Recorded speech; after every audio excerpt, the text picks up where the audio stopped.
Hello! Hey. Hey, hi, Brandman. Thanks for the good luck.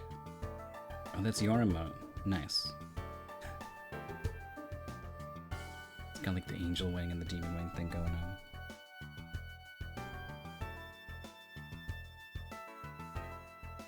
Here we are. No, wait, yeah, there we are. With Etrian Odyssey, we're back. We are here to beat up a deer. So we'd better fear.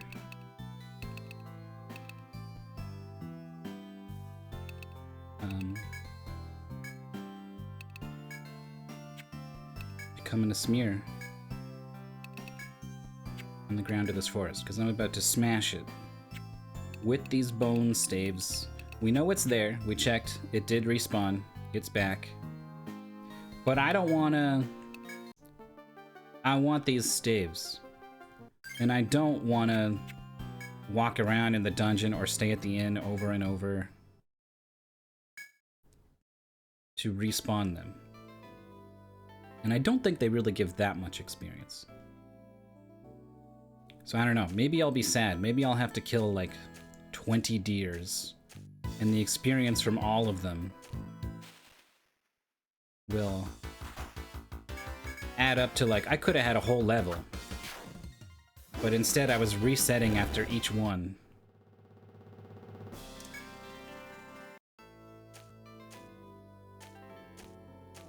But honestly, I think we're pretty good on levels anyway. Well, I don't know. This is gonna be a long, grindy playthrough. I should probably be... Every level's gonna count.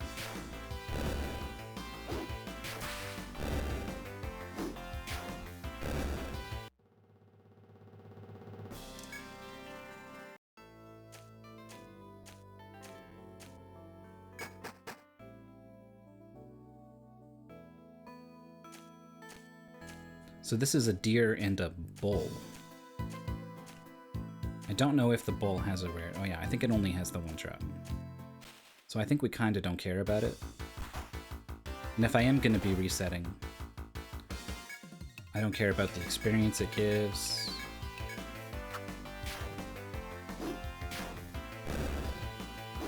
So I think we're just going to fight this one deer and either get the drop or reset. So here we go. Maybe this thing just kills us. I don't know. I feel like we're gonna be okay, but...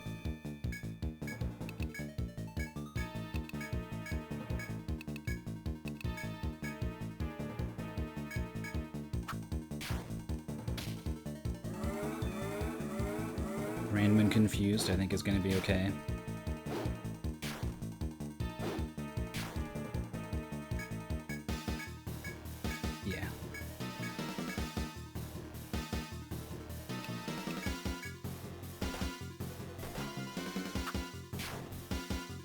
I think that's it. I think this thing's already dead.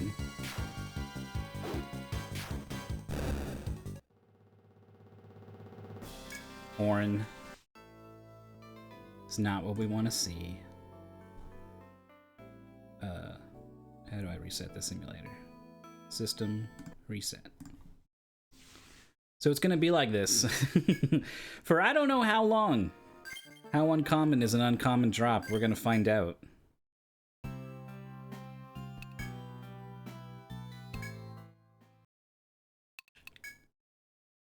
Till then, we're chilling.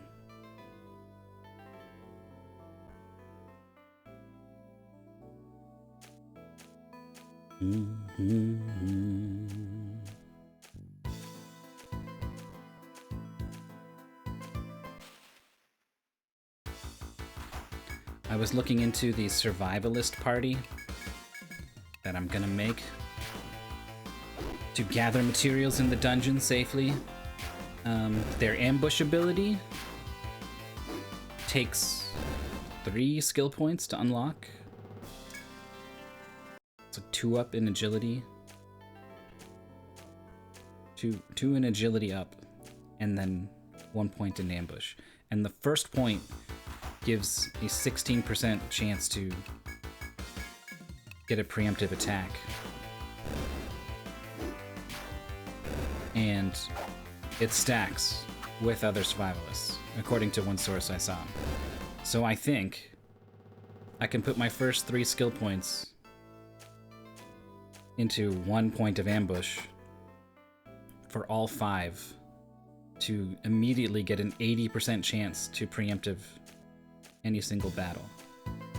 Unfortunately, every skill point after that only ups it by 1% chance. Now, times 5 people, that's 5% chance. But it does mean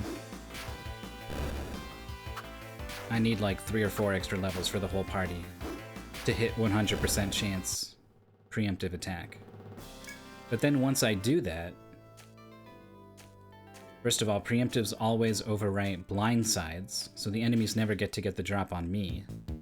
And I think you have a 100% chance to run away when you preemptive. Hope that's right.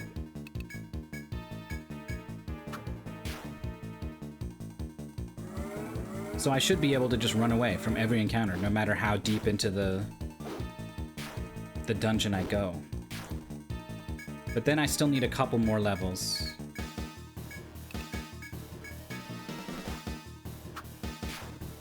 to get, you know, actually be able to chop and take and mine and stuff. And so and then I guess it's up to me how many levels I want to farm on the party to get the points for that. So that's a miss.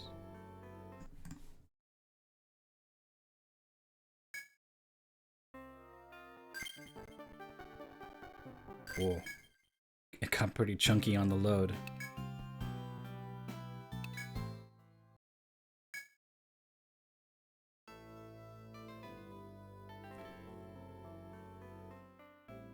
I guess do I still have that notepad file open? No, that's my Octopath file. I'm the sort of person who keeps notes for games. Particularly RPGs. I've got all kinds of text files and a couple Excel files for video game notes of various kinds.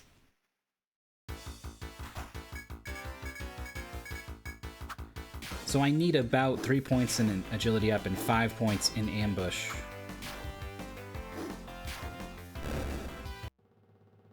I think a couple people can have 4 points in ambush and I'll still hit that 100.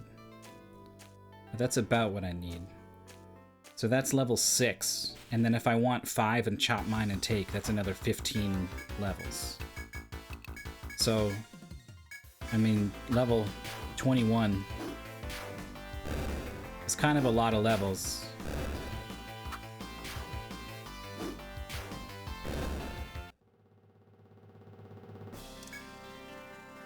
Already, like after all this time, my party is still 14.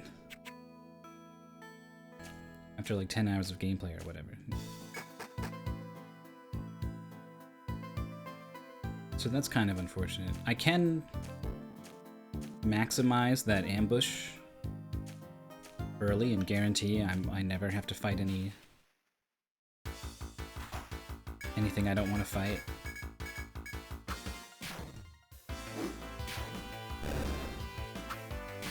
Or I can stick with the 16 times 5, 80% chance to get the preemptive, and then go into those gathering stats.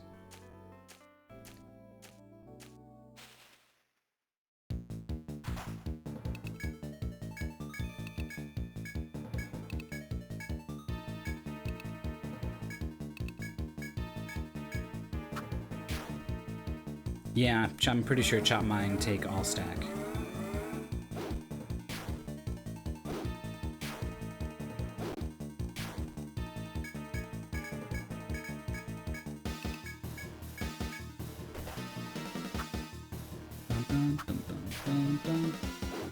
Actually, it's kind of silly. Why didn't I think about having many people stay at 1 and then a few go up towards the extra bonus at 5? That makes more sense.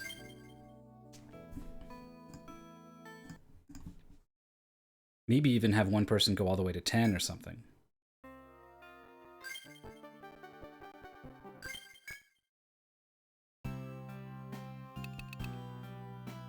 That's got to be a better use of skill points. Either 2 people at 5 or 1 person at 10 or something.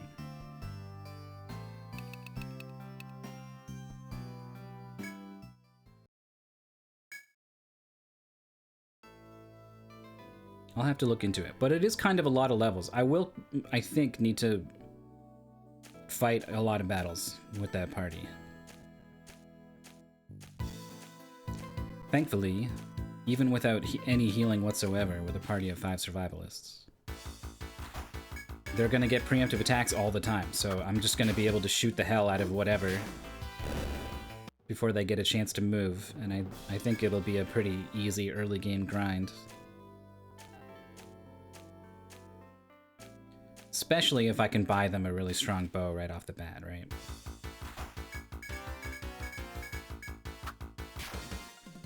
If I can get a strong enough bow, I could probably walk them all the way down to like a pretty low floor.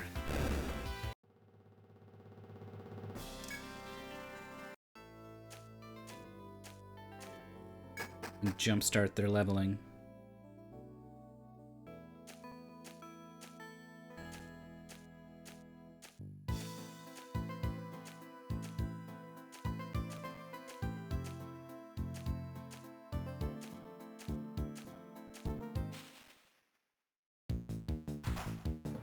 He blindsided me.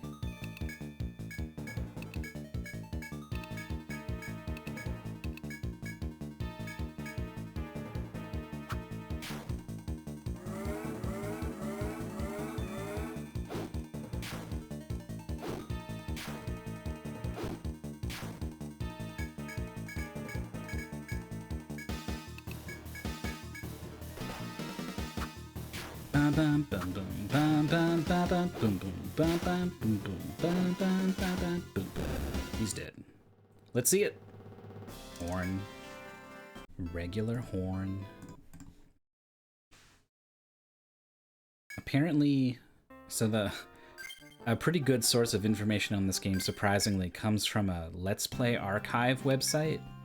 And I'm talking like really old-fashioned Let's Play. The text form with screenshot Let's Play that 2 or 3 people did of this game. They had a couple of extra pages on their Let's Play that breaks down all of the skills with some pretty detailed charts with actual numbers that even the...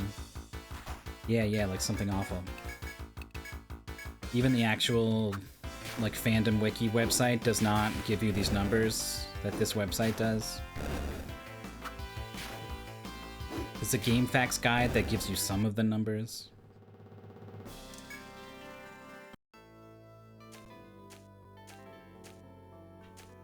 They have a pretty realistic breakdown of what you can expect to get out of each skill and each character.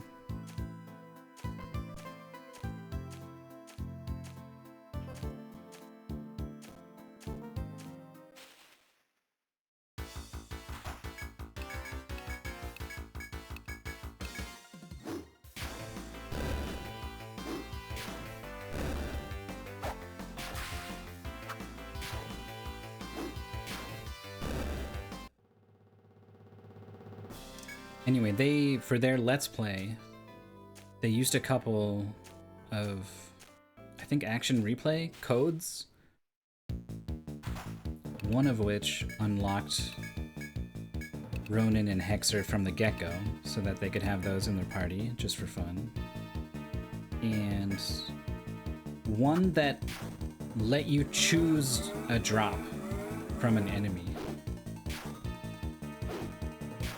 And I don't know exactly what that means, if you could just always choose the rare drop or whatever.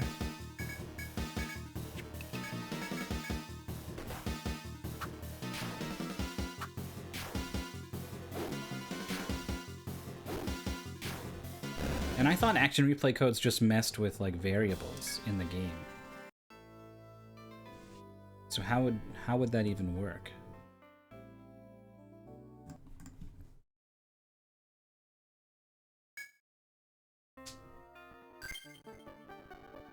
Do they get so advanced that you can like upload a little script into the game's memory? Or is there some kind of feature that lets you choose drops, like some kind of dev feature or something that is locked out with a single variable? I'm curious.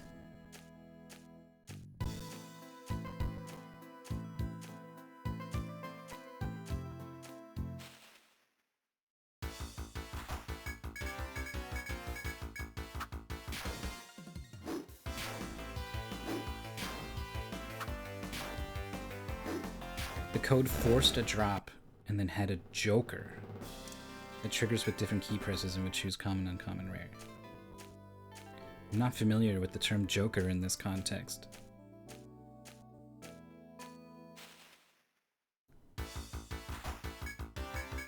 I've never used a action replay. Really don't know too much about them.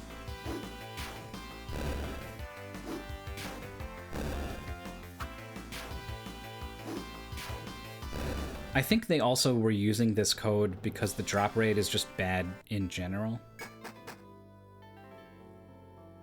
So I wouldn't be surprised if they were just always getting every drop from every enemy and choosing which ones. It doesn't sound like a bad way to play. So I got this preemptive. I feel like I've got this preemptive on this square on previous attempts, though it wasn't this battle. Let's see, escape first try? No, unable to run. That's kind of scary. Well, you always have a 30% chance to run, times 5 people. I guess my low-level farmer party will just have to make do. What even is the 0.7 to the power of 5 chance that everyone fails to run? 0.7 power of 5. It's only a 17-ish% chance nobody runs away.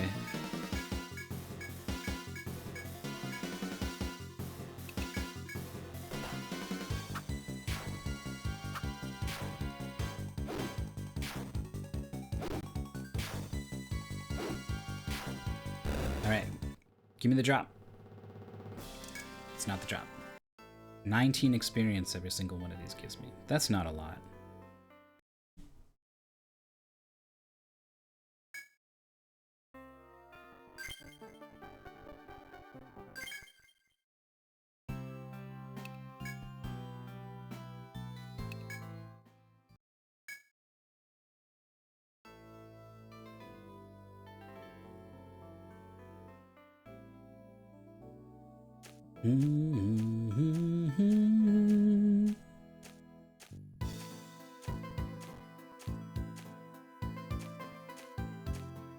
OBS is giving me the encoder overloaded message very briefly. I guess it went away.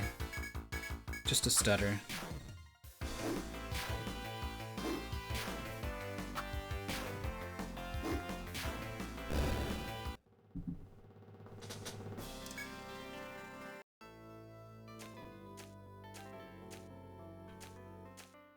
So the way running away works in this game is really weird. You have a 30% chance to run, and then if that fails, you have an additional chance to run based off of your luck. And it looks at the luck stat of everyone in the party, and it looks at the level of everyone in your party, and it compares the totals, and then... Oh, I'm one shy of the deer. What do I want to do here? I guess I don't want this thing to punch me.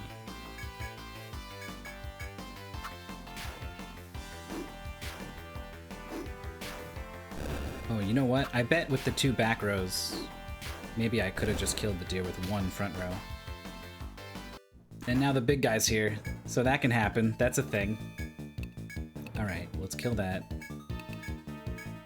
Oh god, Ibams is poisoned for this fight now too. That's silly.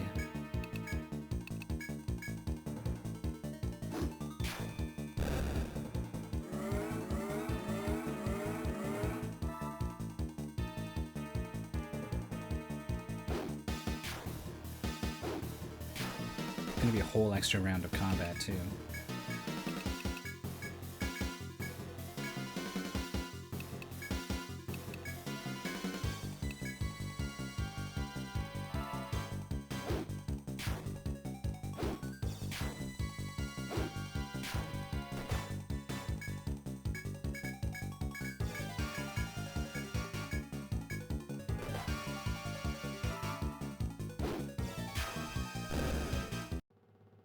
And large fang.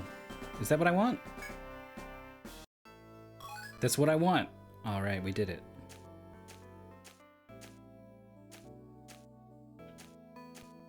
That wasn't so bad.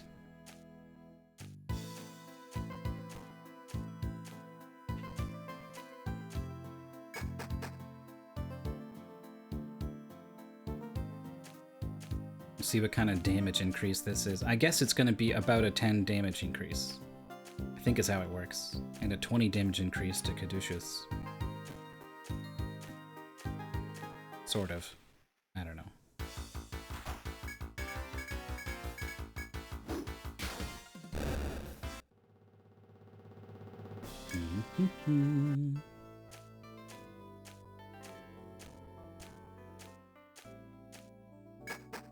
So we'll see how expensive these are.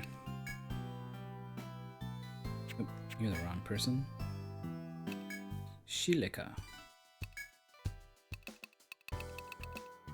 Large fang. Oh, it's 250 for this thing, huh? That's nice. Bone mace. There it is.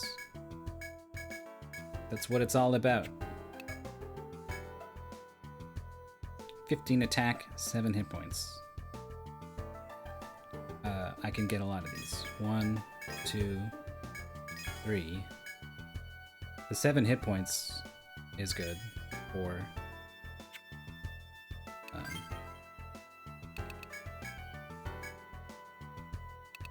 yeah, bone staff to bone mace. Don't get those confused.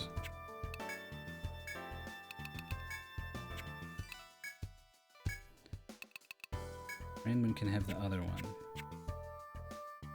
Because I want to be casting Immunize on the important fights. Alright, so I don't think we need the knives anymore.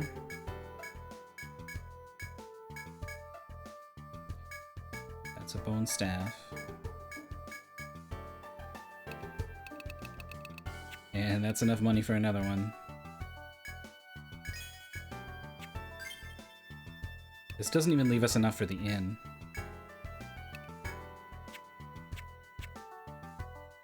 So we're gonna have to get back down there.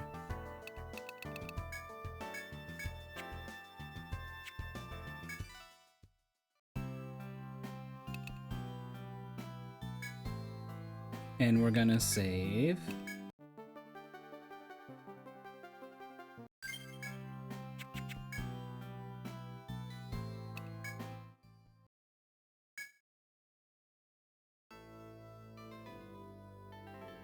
And this has the added benefit of I don't need to worry about what weapons I'm equipped with before I go into a big fight.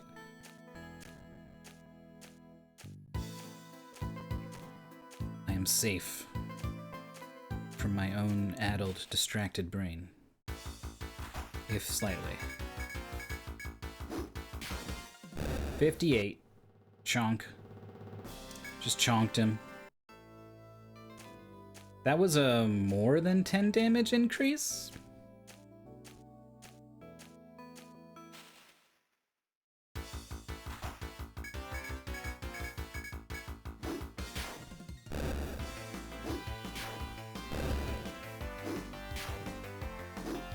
Oh, the back row hitting for 11 and 12? The double back row mole kill? That's a first. Not without a crit, anyway. Yeah, it's worth the money for the back row. If I got it, anyway. Should I go kill that bull?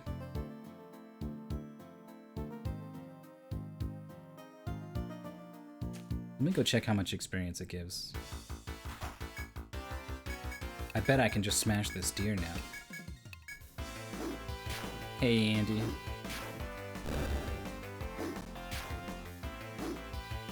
I missed. Alright, what's he gonna do? 22 damage.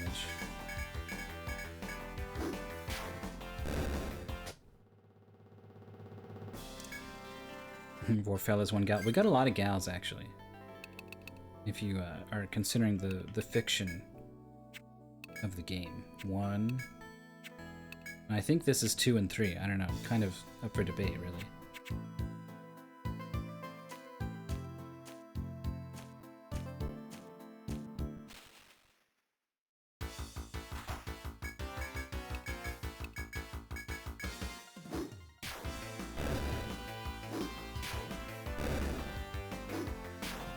$62 is the damage we were getting out of Caduceus on the deer, and now I'm just hitting it regular attacks on those butterflies.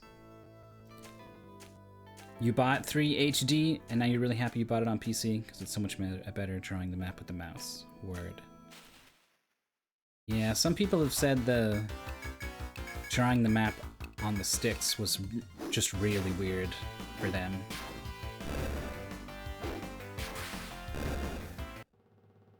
But some people have said they eventually wrap their head around it.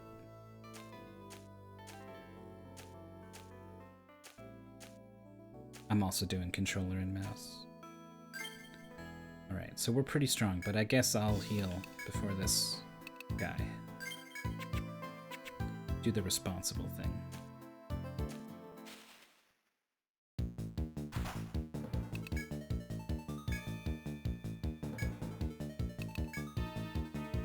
Maybe I'll just like even out my SP. Just attack with these guys. But the immunize is going to eat up so much. Alright, this is more of a blitz really, so... I could go without immunize maybe, if I'm that strong. Well, my defense is not much stronger, it's just my offense. He only hits 31. Oh, that's the back row 31 though. 105! Oh my god!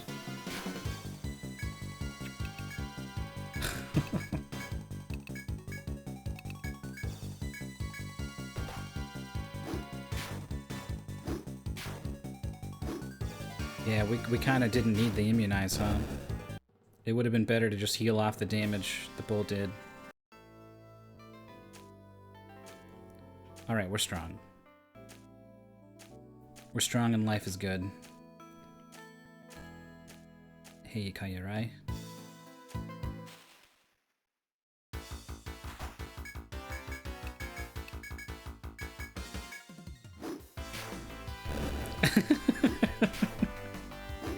Yeah, medics. They have the attack up skill, and for most for the more offensive classes, the Lancenet, the Protector, the attack up skill adds 110% with the first point, and then goes up to 130% at 10 points. So it's a 30%-ish damage increase, which is usually worth it later on. But not huge. The Survivalist gets 150% when it's maxed out, which is really good. Though they don't have a weapon. They don't get like bows or whatever to put their points into, I think. For damage, if I remember right. But the Medic's attack up skill goes up to 300%. So they get a lot of extra damage out of just 10 skill points. And then I farmed a rare-ish drop off an early FOE to get a pretty good 15 attack weapon. Which is about as strong as like what a longsword, the longest longsword I could have at this point in the game, whatever it is. A hand axe, right? Stuff like that, so...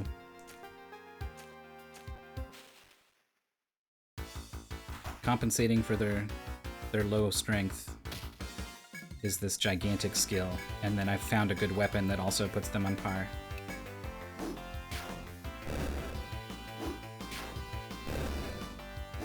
So I'm really, really strong for this point in the game, for the most part.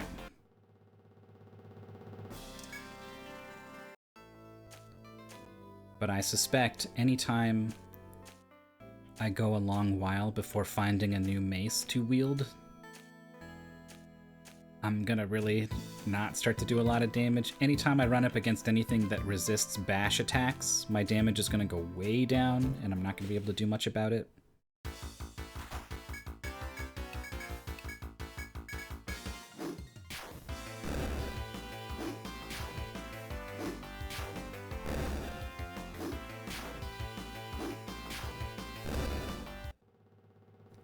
And towards the very end of the game, a more physical-oriented class would be able to spend the points to get all of their stuff going. And still have a stronger weapon, so I think by the end of the game, my damage is only going to be okay. And my defense is always going to be bad. Until I get this immunize skill up, the front line is going to be extremely frail and kind of slow.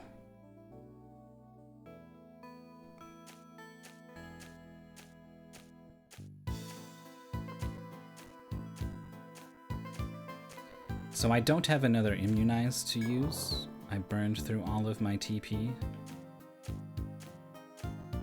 So I don't want to get into a fight with any of the FOEs on this floor.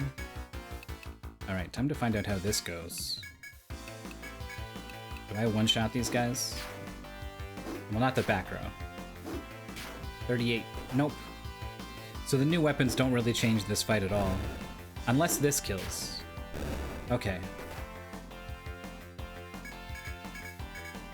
Now I can kill both of those in one round. So that's something.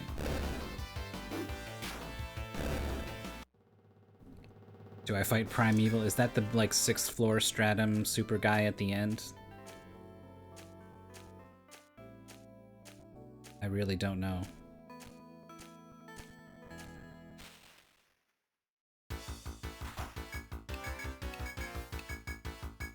We'll just go as far as they go, I guess, and we'll see. I don't know enough about the numbers to theory craft the fight ahead of time.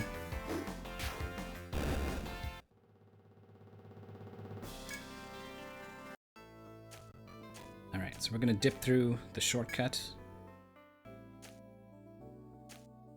I wonder if that Ronin's gonna talk to me. No, okay. And now we're back. From outer space. And I just walked in to find you here without that look upon your face.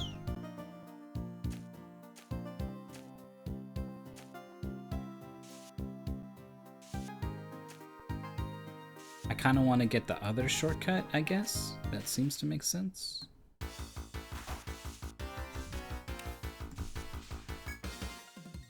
A 4-monster fight. Oh, but now my back row can kill a mole, though, I think, so maybe I can end this in one round.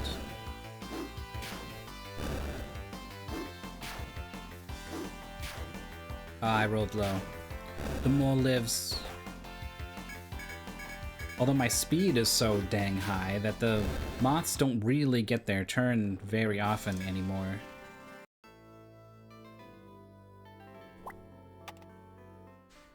So what does this look like here? 1, 2, 3 doors I haven't gone in. And then there's that top left area.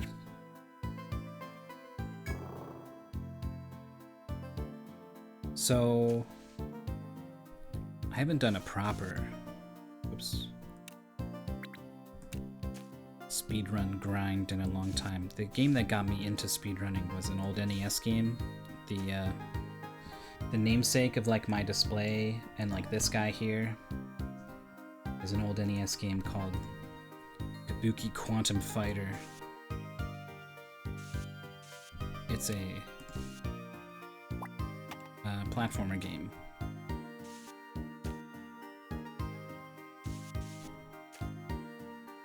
But I've also run... I've learned a little bit of lots of NES games. Oh, wait, this is a thing, isn't it? It's a take point. Lots of NES games, because I'm involved a little bit with the Best of NES scene, which is like an NES speedrunning thing, and they do a big race of 20 NES games about once a year, maybe twice a year. And my big thing in the speedrun scene these days is commentary. I'm like the guy on the couch for those Games Done Quick runs, telling you about the game.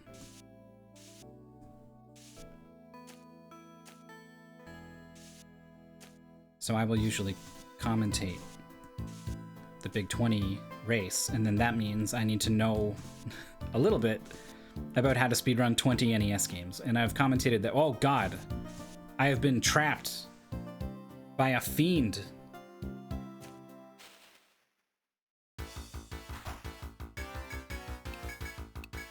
I think I have a wire.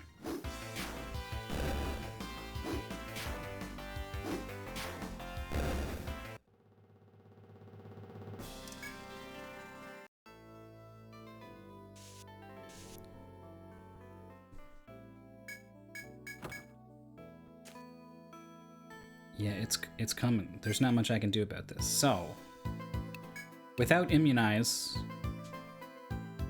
on this character.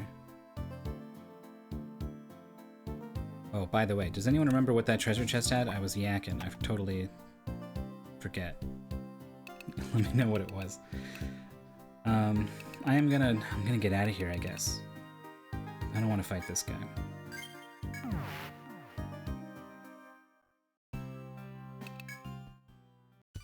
What was that first Big 20 race? I learned how to speedrun Tetris and Kung Fu, Chip and Dale, Mega Man 2,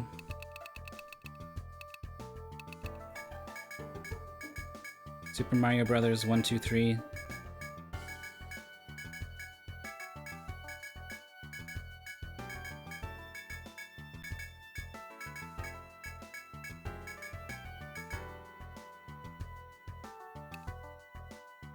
It's $500. Nice.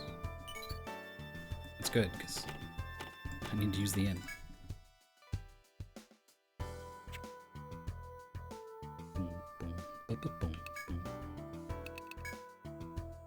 Buy another one of these.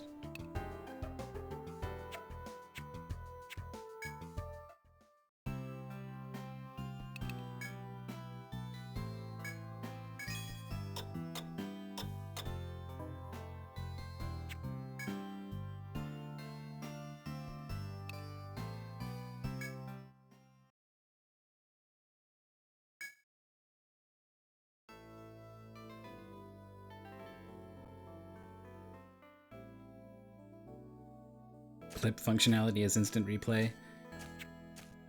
The only problem with that is that you end up, if you don't go in and clean them up, you have a clip sort of folder sort of thing on Twitch somewhere with a bunch of clips of not much in particular.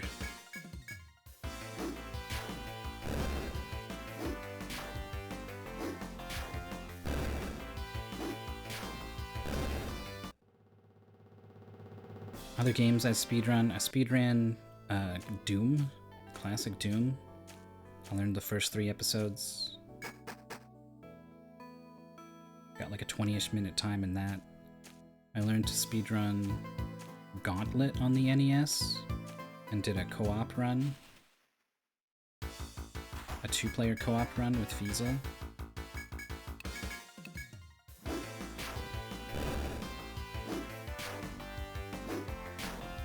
It doesn't show up if you don't click publish. That's good. I think it maybe didn't used to always be like that.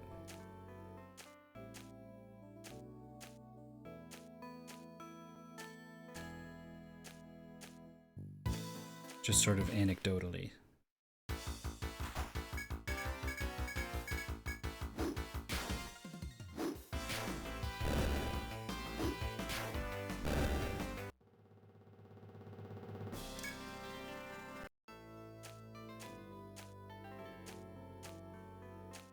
Yeah, so all my speedrunning experience, mostly it's NES games.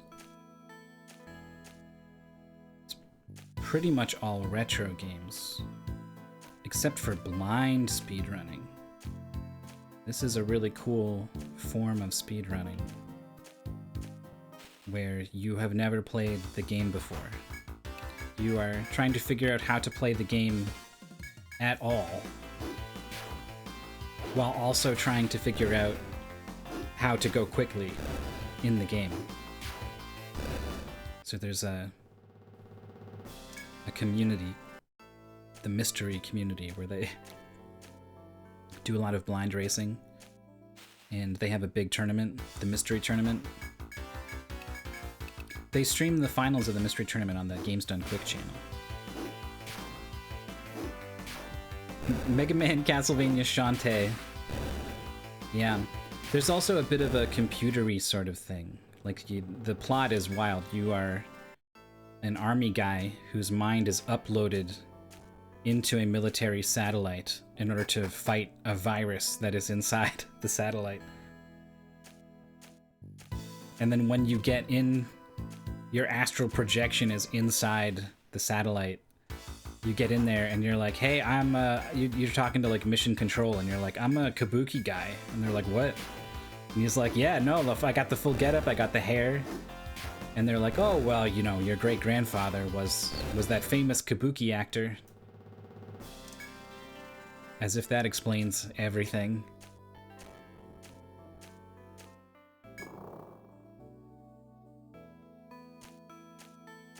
And so I think the reason why so many of the enemies and stuff in the backgrounds, and they're all like pulsing, gross,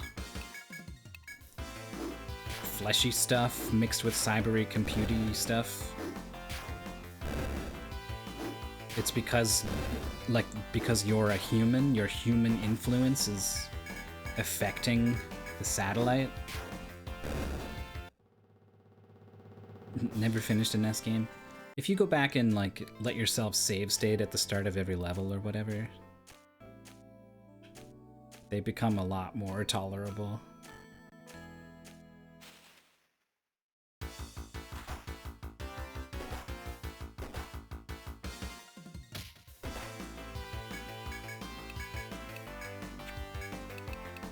If you ever get like an NES game on the Switch or whatever, those usually have save states. Or like an instant rewind feature or something. Just make use of those. You'll get through most things. Can't believe I gotta eat 2 turns of poison.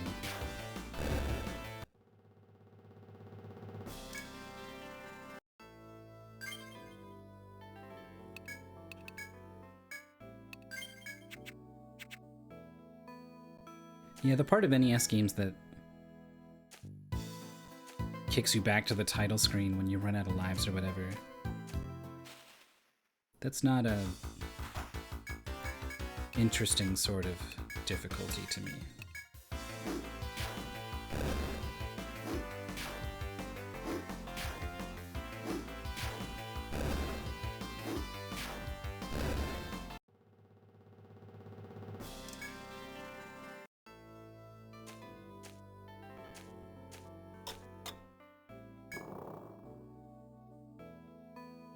Super Metroid, WarioWare GBA, those are good games.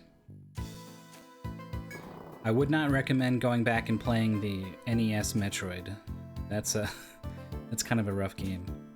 Alright, so let's see, when does this... Just right here is when it appears, huh? Locks you in. NES Metroid might be tolerable if it didn't start you with 30 health when you die. Even if you have like 800 health, because you've got all these E-tanks or whatever. And the only way to get health back is to like shoot little guys and pick up the health drops like 10, 20 at a time or whatever. Like, gross.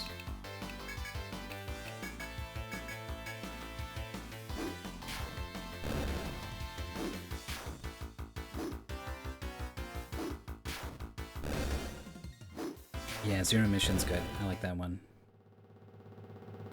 I love those GBA ones. I like them more than Super Metroid. I like the fast, responsive jumps. I know that's kind of a cursed thing for a speedrunner to say. Super Metroid's a really important game to speedrunning in a lot of ways.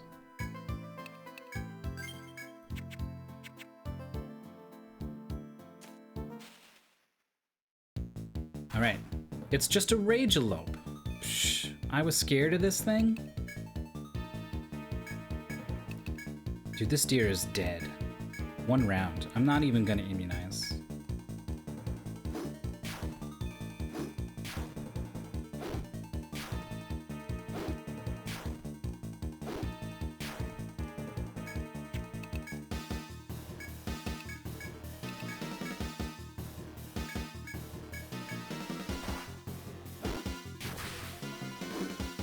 Back row hitting this thing for 15 damage. Come on now.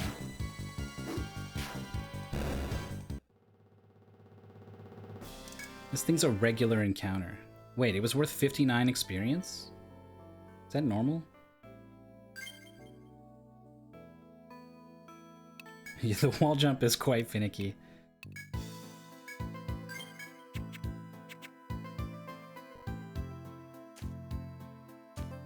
I guess I'll mark this guy to remind myself.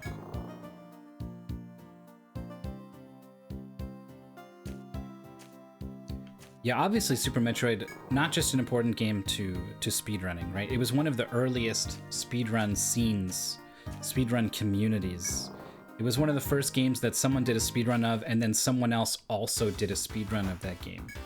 That used to be like a faux pas, right? Speedrunning in its earliest days, there were so few people doing it. I forget if I one-shot these Mandrake things. I guess we'll find out.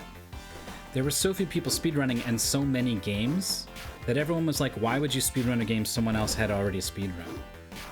Just speedrun something else. What are you gonna do, beat their time? You're gonna invalidate all their hard work? Why would you do that? Just play some other game. Like, that was the thought at the time, because there wasn't that many people and there were that many games, so there was more of a community-wide interest in doing a speedrun for as many games as possible. Let's speedrun all the games. But Super Metroid was such a fascinating game to so many people to speedrun. So many little tricks that people learned, and they only learned by all doing it together and sharing and working with each other.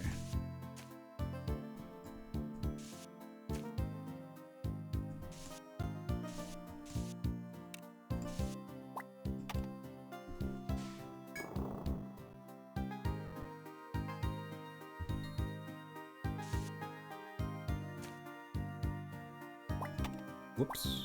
Dragging doors around like a monster. Alright, so we got another door. I'm gonna see what's going on over here first. Yeah, and the other thing that's important about Super Metroid is just like what it did for the genre of Metroidvania as a whole. Or as I like to use the Japanese term, search action game. I wish that would catch on. It won't. It's just gonna be Metroidvania forever. But I can dream.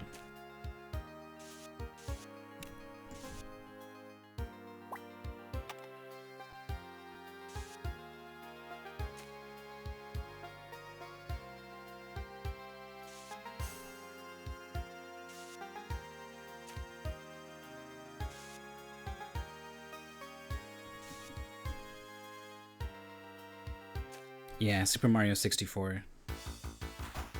Back in the heyday of Twitch TV, right when it had switched over from Justin TV, speedrunning was centralized, to say the least, around just 2 speedrun streams. There were lots of people who had splintered off and were doing their own thing. They all had, like, I don't know, 10 viewers or something. And then you had Siglemic speedrunning Super Mario 64. He had the record at the time, or for some portion of his sort of reign, where he would get like 10,000 viewers on Twitch, which is more than like any speedrunner ever gets nowadays, I think, right? Like, who are the most popular speedrunners? Like Grand Pooh Bear? Spike Vegeta? I don't think they're doing 10,000. I don't know how the Japanese runners are doing. And then the other one was Narcissa, who played Zelda. Ocarina of Time, and then later on Wind Waker, who would get like 4,000 or 5,000 or something. And those were the big two. You could go there and watch speedruns with thousands of other people, or you would go to one of the smaller channels and watch them with 10 other people.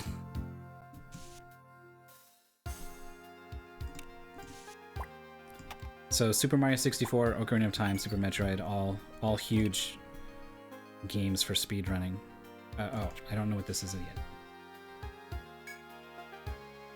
yet. I like the ones with 10, me too. Theriaka A. I'm gonna have to remember how to spell that. Theriaka A.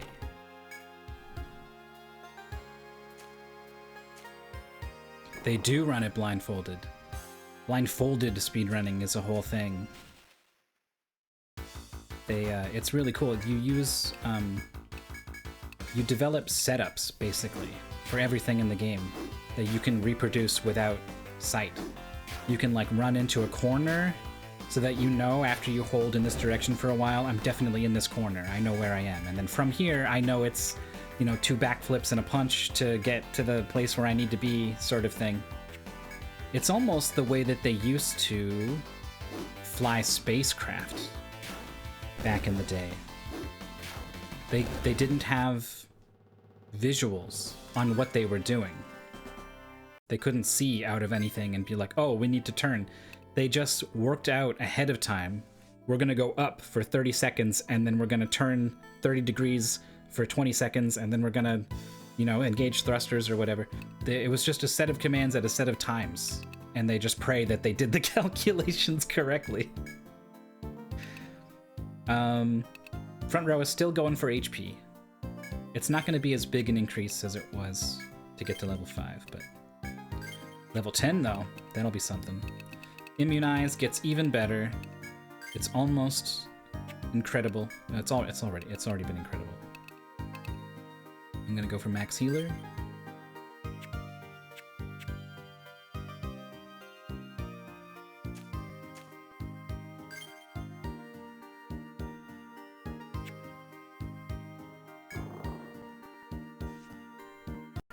Whoa!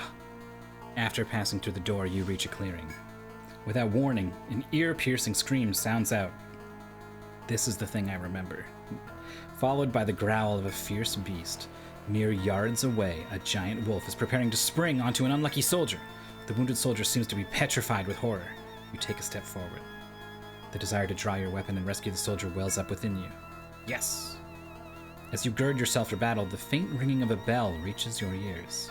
Searching for its source, you find the hexer, Klakka, standing quietly there. Her lips scarcely parting, the girl with the ringing bell murmurs a mysterious chant. All at once, the wolf that had stood ready to pounce stops moving, its muscles tensed. At a final word from the girl, blood spews from the wolf's jaws, and it collapses. They don't hear or see well, the flame-haired girl whispers, but they can smell blood. Fixing her pale-eyed gaze upon you, the girl approaches. You should be careful. It's dangerous to fight wolves with open wounds like his. Hand outstretched, Shlaka sprinkles some droplets of shining water on you. Your HP and TP were recovered. I'll tend to this soldier. You should go on. The stairs to the 4th floor are not far. As she speaks, Shlaka points to the back of the room. I'll stay here until you defeat Frenmir. Come back if your wounds seem too severe. Is she gonna stand here and heal me? Shlaka turns away, her attention focused on treating the collapsed soldier's wounds. The way is clear to continue forth.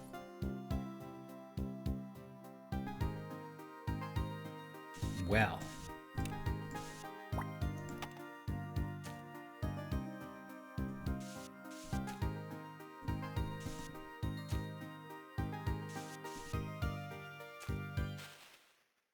I guess that's an event.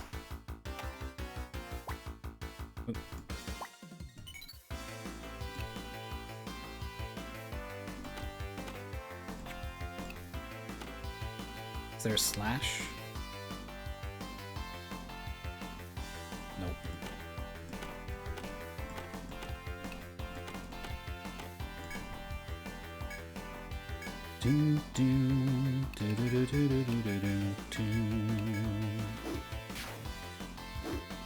No slash, no plus, no nothing.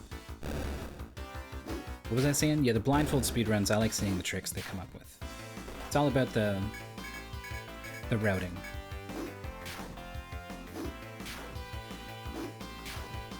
And yeah, these days, I don't know, I've been around speedrunning for so long that some of the magic of it is lost. But every now and then I find out about some really cool strategy in a game and I'm like, that's neat. What a cool thing. Oh. How fair you. I hope you're not pushing yourself too hard. As she does, she sprinkles a few more of her shining droplets. The hexer speaks true. You find your stamina regained as the cool water soaks into your skin. Fourth floor is home to many wolves. Take care. She shyly turns her head away after delivering her warning to you. Your strength regained. You feel ready to continue your adventure into the forest. Guess I'll move this here.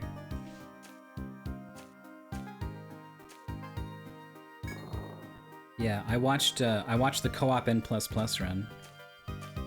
They gave a shout out to you, Andy. You and Crankdud. And me, though they forgot my name. They were like, oh yeah, we called these sorts of segments hamster wheels. We named that after the commentator for the last GDQ run. I'm like, that's me.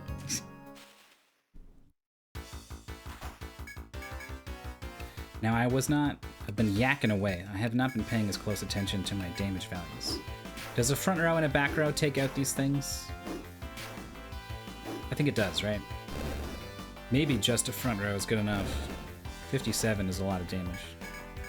But I can't kill the claw bug with 2 back row attacks anyway, so it doesn't really matter.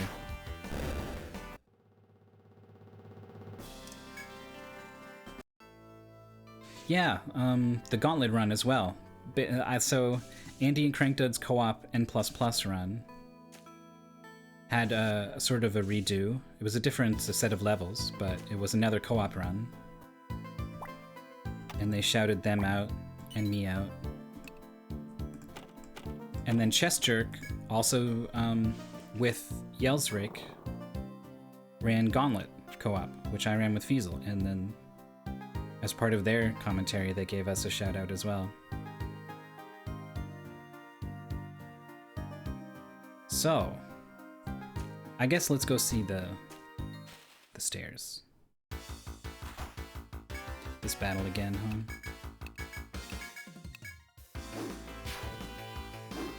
So I watched that Gauntlet run and the N++ run. Given my connection to those games, I gotta go back and watch Dark Teryx and Papat Dot doing a 2-player, 1-controller run of Mega Man 6. I've heard some people say that was good.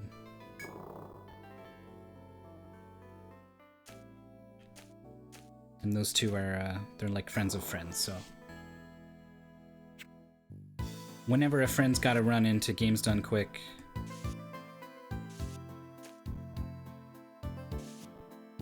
gotta check it out, right? That's what I think. Yeah, someone said something about mid-boss during the RNG for one of the Saga runs, and I was like, was he on the couch? Did he just do that? I would never have thought he would be down to be on the stream. But if he was, I gotta go check that out. I really liked his, he did a run for RPG Limit Break, for I think Saga Frontier. And his commentary was really good.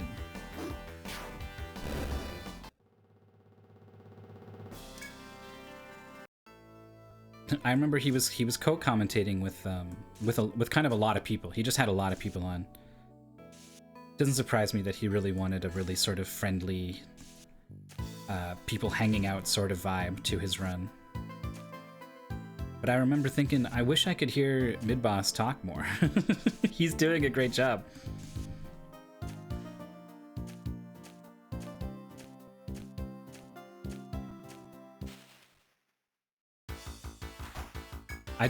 I only get this battle. This is the only battle that exists in this part of the forest.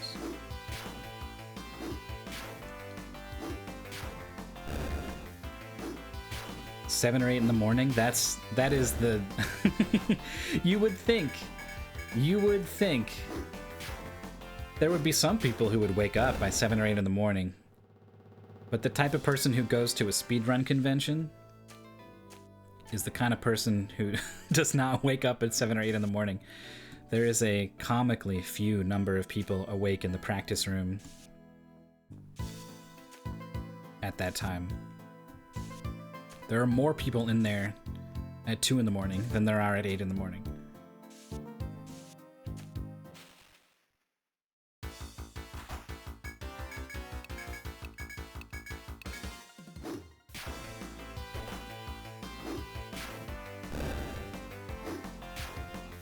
You know who you might find, though? You might find Cool Kid. Cool Kid's an NES speedrunner. Lately, he's been playing a lot of Super Mario Bros. 2 and Mega Man 2. Also runs Mega Man 1 and 3, and he runs Quake, which is quite different than those NES games. He's messed around with Super Metroid. Ask him about speedrunning a week of Garfield for the NES sometime. He'll tell you all about it. I'm gonna step foot on this floor just to trigger whatever trigger triggers. Cool Kid is one of the coolest speedrunners. Not wrong. He likes to... We both like to partner up for the speedruns that he gets into Games Done Quick. His last couple I've been blessed to do the commentary for. A distant howling of wolves reaches your ears as you venture deeper into the forest. Their wild cries echo through the trees. You suddenly recall Tlaka's words. She warned you that this is a dreadful place where feral wolves dwell. You continue forth, the threat of approaching wolves uppermost in your mind. Whoa! They're everywhere. I think odds are good that I could just kill them, if I wanted. I see no reason to be so aggressive. But I could. I bet I could. I want to go see what's going on in the top left corner here, though. And I want to kill this thing that was chasing me around all this time.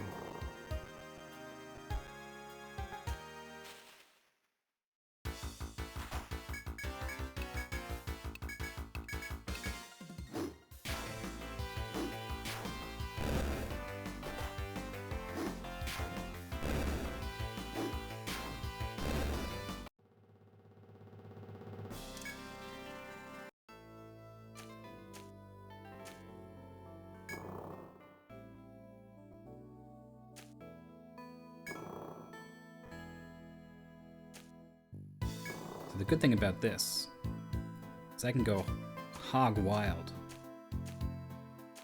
on whatever this beastie is, put him into the dirt, and then I can turn around, get my TP refilled, and then go see what's going on in this top left room.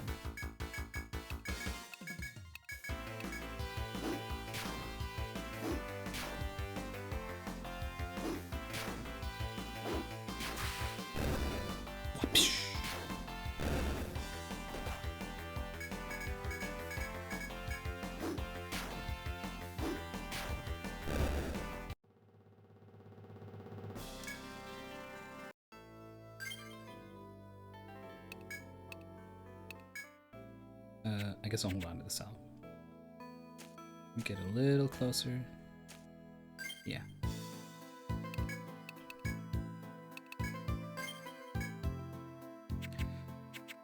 So what's the deal? Does this thing get mad? It used to get mad at me. Okay, yeah, it's mad. It's a bull. I'm gonna save my boost, I think. I don't need the boost. We'll go ahead and use an immunize, even though we really probably don't need it. I could probably just hold attack and win this, which is crazy to think about. 8 damage he did.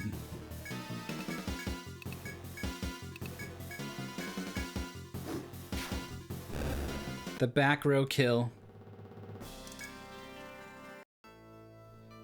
Right, well... I am gonna go back and get that 14 TP from Immunize and a couple of Caduceus refilled.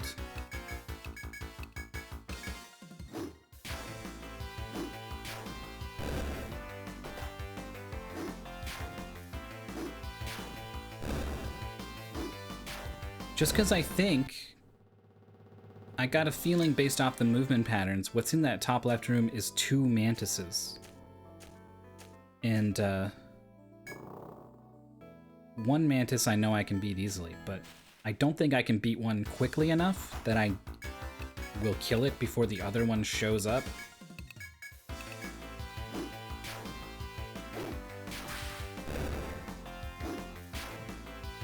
And then I'm temporarily gonna have to deal with 2, and that's scary. So I want all the resources I can get.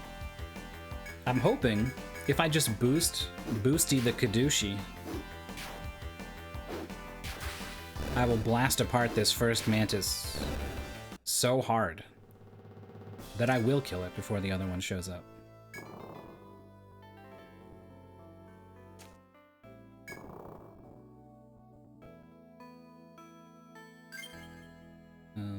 Right, what am I doing? I don't need to heal. I do feel bad, because I wonder how much of this...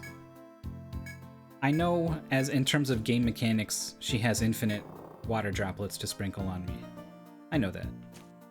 But I can't help but think...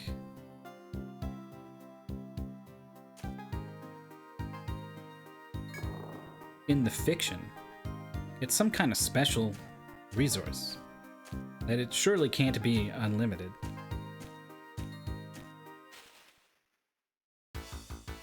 We got Jorf rolling in. How many league points did you acquire, Jorf?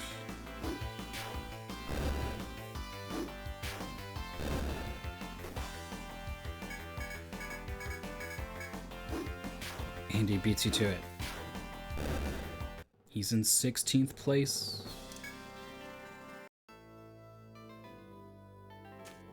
Got 1,000 points.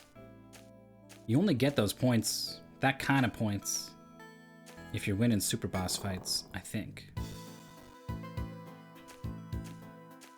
So that's good. Okay, so there's 2 of these things. I could time it so I could run past him down the middle. But if I mess that up, they both come and get me at the same time. And that's not what I want. So I'm gonna go with the isolate and destroy. It is a mantis. Okay. Too bad. This thing is super dunzo.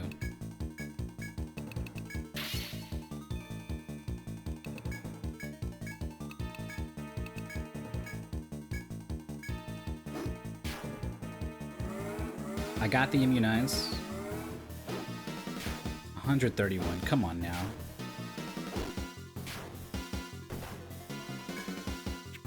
So I don't see, I think that the FOE was on this square, and I think he just moved on to this square. So if I don't kill him this turn, I'm gonna have company. And I don't know if I am. I think he's probably dead.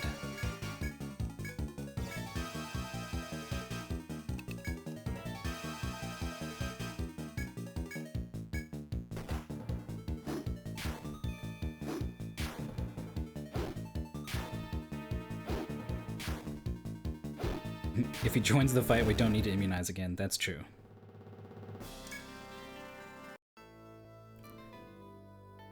Wait, he didn't even move at all.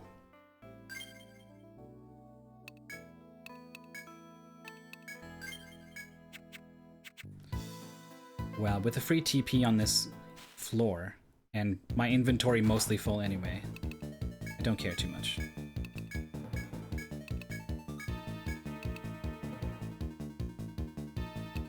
Anyone want to see what my boosted Immunize does to the damage this thing does?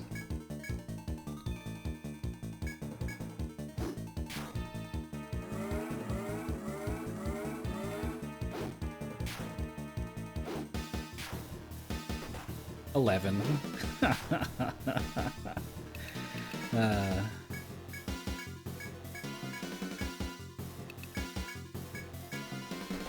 6.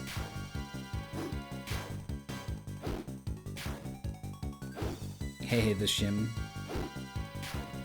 So I'm using my non-standard 5 medic party here. We're gonna see how this goes. It's going extremely well so far.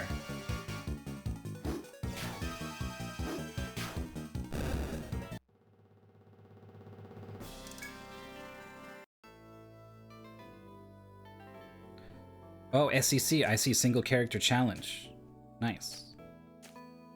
I didn't get it at first. You read the stream title. Congrats. Not everyone does that. Single... I said character, I think. Single class challenge, you're right.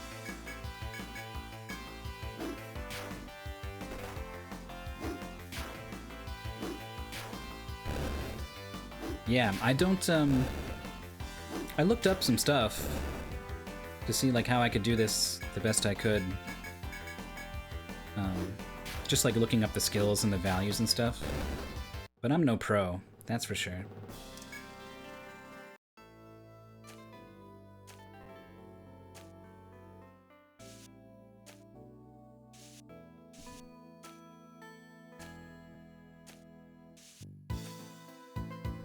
I'm hoping Immunize is just such a powerful skill that I'll be okay.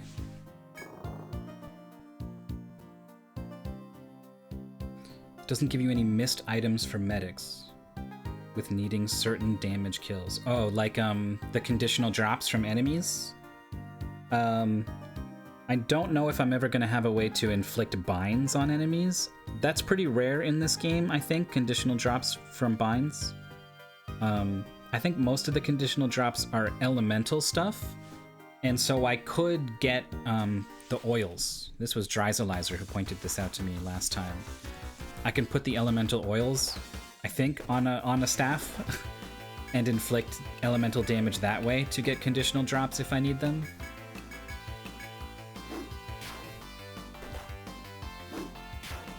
Yeah, Immunize and Caduceus. And Attack Up for the medic is the 300% boost. The other is like Cuts or Pierce. Well, I just sold some knives, but I can go buy those again and whittle away at something for 1 damage with a knife until it finally dies, if I really need to. Hopefully I don't. This one's 400 bucks. I write this stuff down. Is anyone else the meticulous sort of person who records such things, even though the treasure chest isn't gonna respawn? Not like I need to know what's in here to come back and get it later. I already got it. I know that. And yet, in the interest of completeness. 100% bestiary run, I don't know. Hide boot. I forget what that one does. I think that might be the 3 agility one. There's a chance I can't even wear it. Yeah.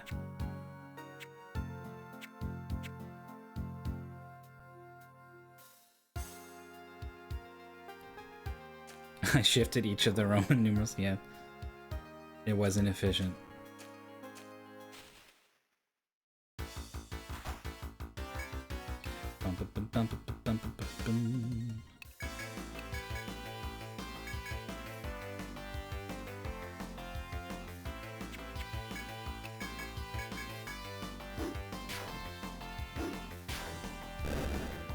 So all these wolves are going to attack me on the next floor, and I think I'm just going to kill them.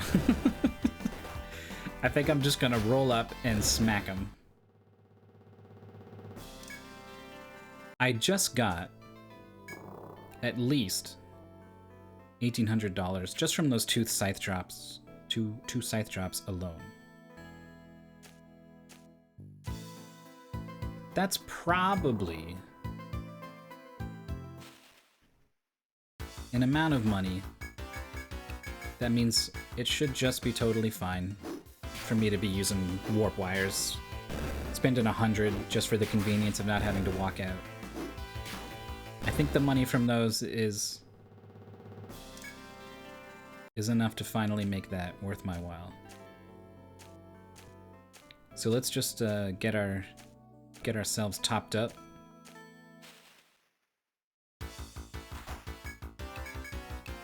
From this small, sassy, lost child.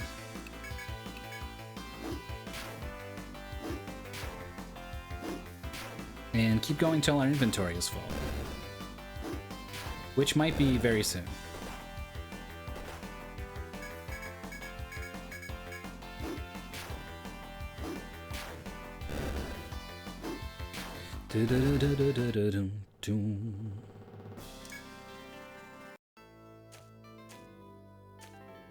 I foresee no problems in the near future. Oh yeah, I am planning on doing a gathering party.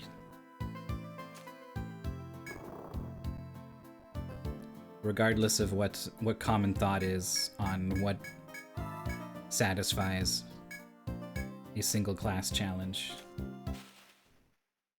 I feel like this game is grindy enough that that's slowing down my access to skills. Well, I could make a gathering party of all medics, I guess. You're right.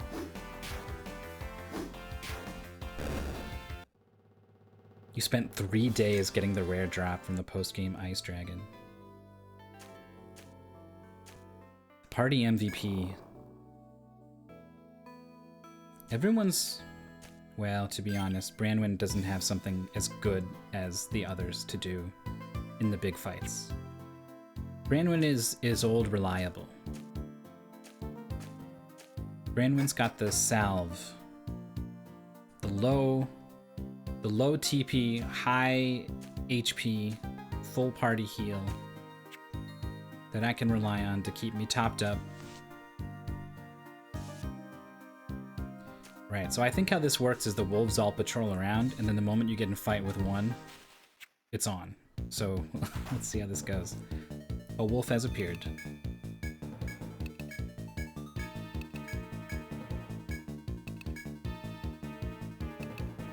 I guess for this first one, I'll immunize. 41, yeah. Depending on how much damage I do to it, I don't really need this immunize. But FOEs tend to have more than just a regular attack. Oh, 105 experience? These wolves are just food. Delicious wolf meat. I make their blood my own and grow stronger. Heck yeah. The most dangerous venison.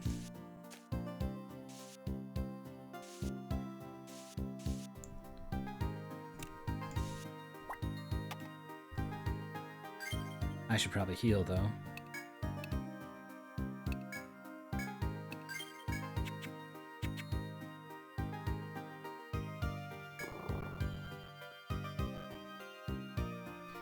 EO3 gathering skills are common, running without a gathering party. Bravant. Oh yeah, they are shared in that game. I played a little bit of that game. I would like to go back and do it again.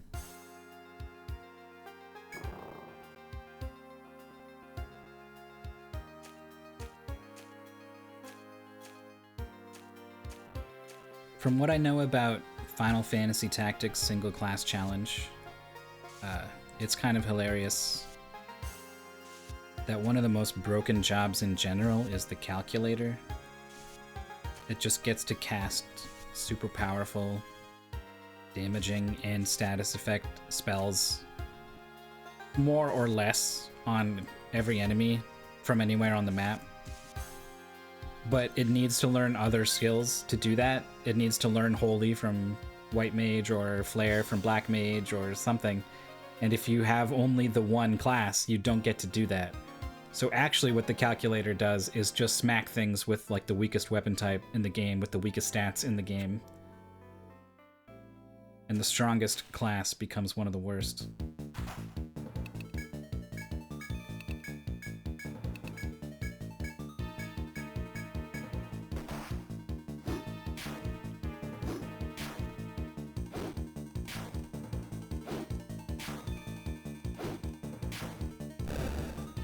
Best single class is Robot. I forgot that game has a robot.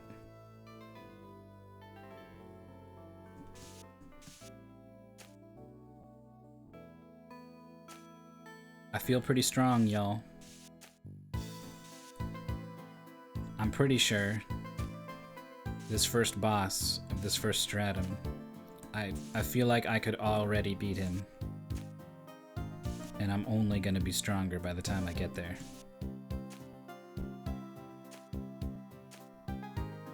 Orlando.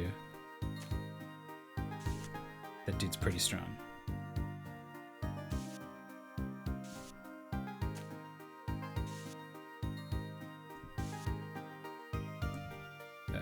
Let's draw the wall.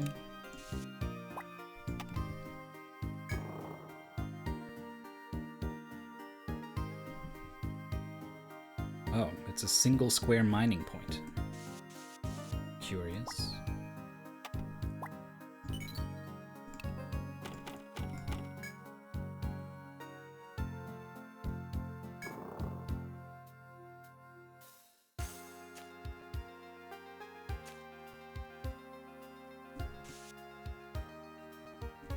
You know what's funny? I was just thinking about when you go in this room, if you face this way, or this way, or this way, it says mine. But if you face the door, it says open, to open the door. Because of course, otherwise you would be trapped in here, right? But so, if you ever had a situation where there was a point here, and then just a bunch of doors here, you would not be able to mine from the point, right? Because you would always be facing a door, and so it would always, the button would always be open. You could only open doors.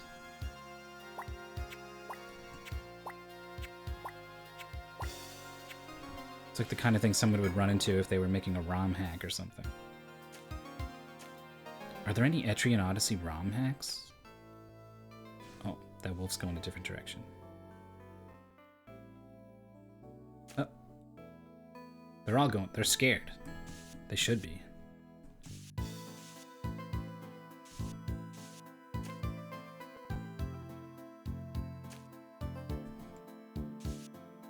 When I first played this game, I definitely seem to recall dodging all of the wolves. I don't remember getting to this floor and getting surrounded by several ravenous wolves and going, good. And licking my lips. Brandishing my staves. These rabbits are beating me up pretty hard all of a sudden. Cool it, rabbits. Oh, the wolves! Look, they sense blood. They're coming. She warned me about this. Some rebalance ROM hacks? That's an interesting idea. He's here. I guess I want to kill him rather than finish off the rabbit.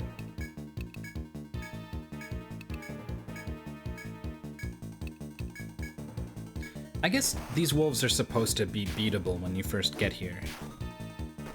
You're just supposed to be wary of the way they're gonna jump into combat.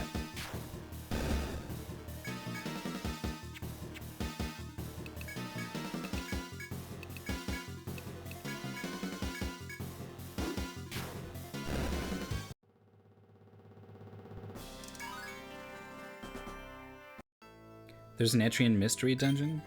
Didn't know that. So here's Branwen. Look, it's kind of in the background, right? It's low impact. It's not the giant smash of a staff over the head of a wolf, caving in its skull and earning our party delicious rewards. Branwen just goes boop, And it's like, what was that? Well, it's incredible sustain for the entire party on our adventure through the labyrinth.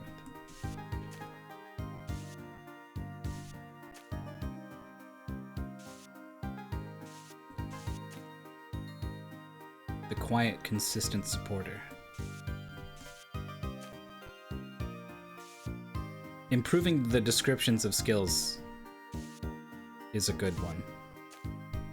The descriptions really don't tell you much of anything in this game. I think I kind of want to prioritize beating up the wolves. Preemptive.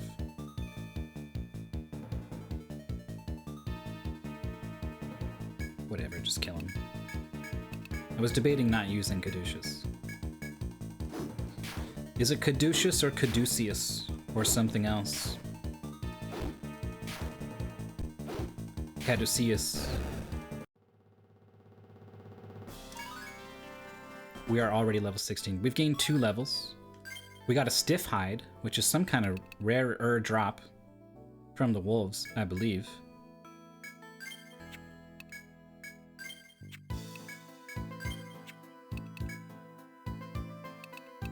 Immunize is 9 now? Yeah, we're close. Once Immunize is 10. Happy days. We unlocked Healing Touch, which is not a good skill. It's the doctor symbol of a staff with 2 snakes wrapping around it. Oh. That's what that's called.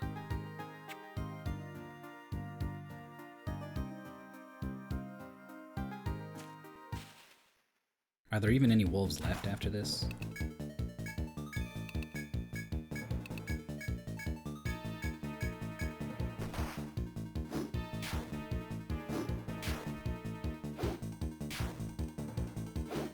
Wolf has been stunned. Not that that matters. Caduceus. But which syllable has the stress? I've been putting it on the do. Cadu. Maybe it's... Oh, she? It's Caduceus?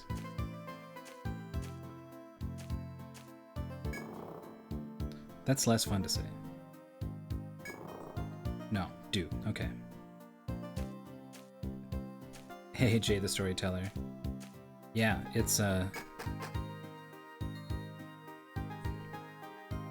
this is a, so far, legitimately very strong party. I don't know if it's gonna go to the 6th stratum. We're just gonna go as far as it goes, and we'll all see. When I play these games, typically by the time I get to the end of the game, I'm content. Like the normal ending. I haven't been compelled to do a post game in any Etrian Odyssey games so far. But I haven't streamed them before, and it's been kind of an interesting thing to stream them, so who knows.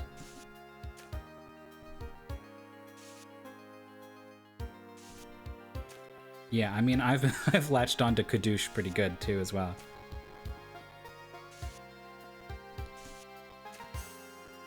So far, Immunize seems to be such a powerful defensive tool. Especially because, imagine, right? You go in with full boost on everyone, and all 5 party members have access to a level 10 Immunize. All of them can boost and Immunize. So you have 25 turns of boosted Immunize. Like, that's gotta be enough to get through anything the game can throw at you, right? Probably? With enough levels?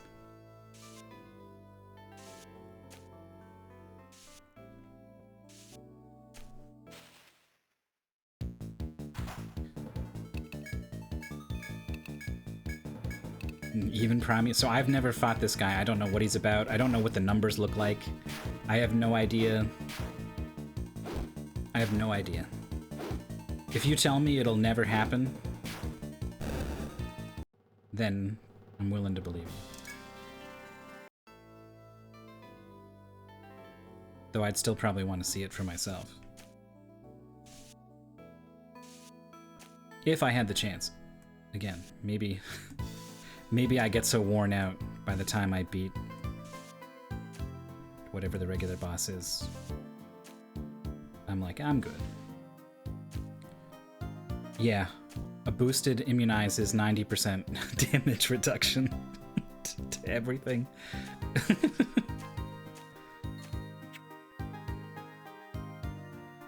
Though it's gonna be a while before my front row ever unlocks immunize at rank 10.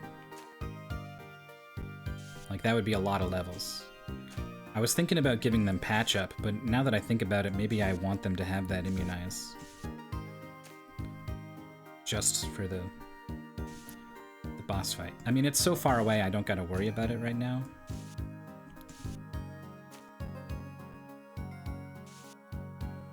All buffs, maybe not all buffs, but most buffs in this game last for 5 turns. And immunize is no exception, boosted or not.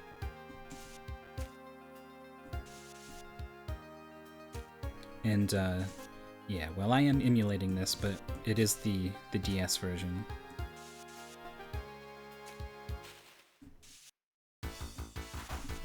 Whoa, we got a new enemy. Look at this thing. I bet it also resists physical attacks, and that's gonna be annoying.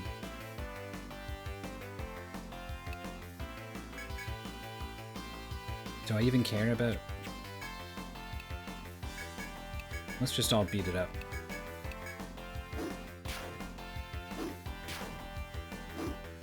$24, yeah. It hits for 25. But it goes down in 1 round. And these guys hit for 10 and 9, that's kind of annoying. Especially because I can't kill them both in 1 round, I think. Yeah.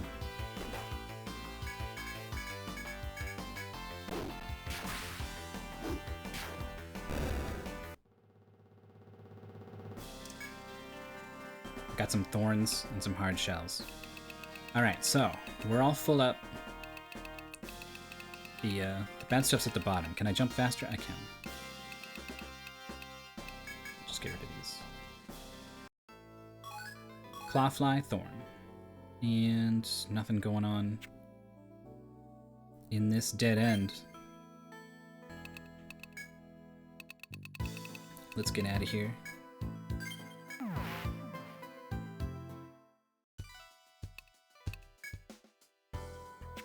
Wait, I just got to a new floor and triggered some stuff. Let's check for quests before I sell anything. A short bow. And this, which I can't do yet.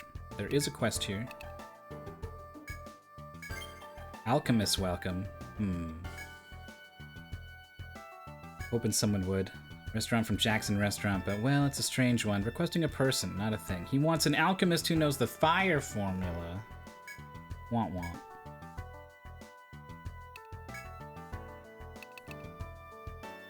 So I accepted this to meet a swordsman quest and then got rid of it when I learned I needed to get a Langschneck. I can still accept it. Okay. I thought it grayed out forever and I was like, oh, maybe this first game doesn't let you do anything? All right. Boost takes kind of a while. Just from the, what I've seen so far. There are items that add boost. All right, here's a stiff hide. What does this get for me? Nothing. It's got to be combined with something, I guess. Here's a thorn. Doesn't get me anything.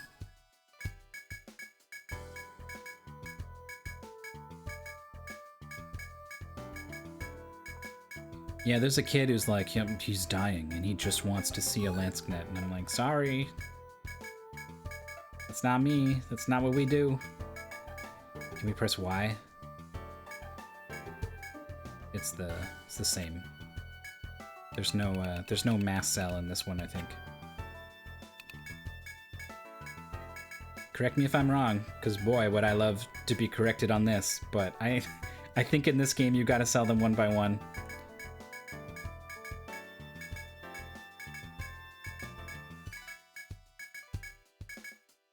And then this thing, yeah, can't use it, so there you go.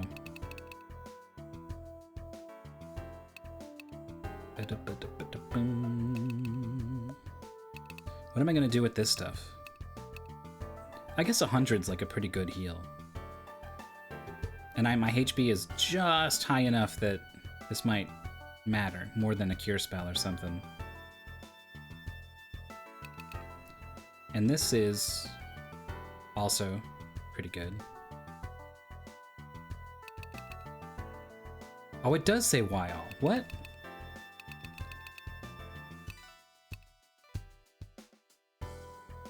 What button is Y on a DS? Is it the same as a SNES controller? Was there only one left of a thing I hit sell all?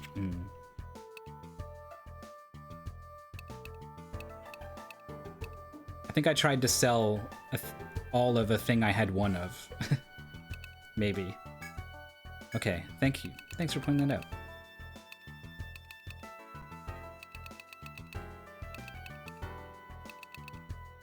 Enamel bow. I sold 3.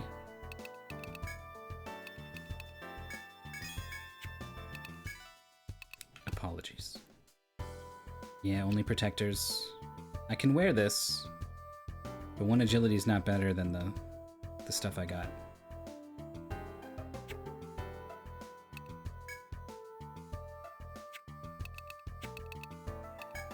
What's up? Oh yeah, the short bow. Horns and gum hides.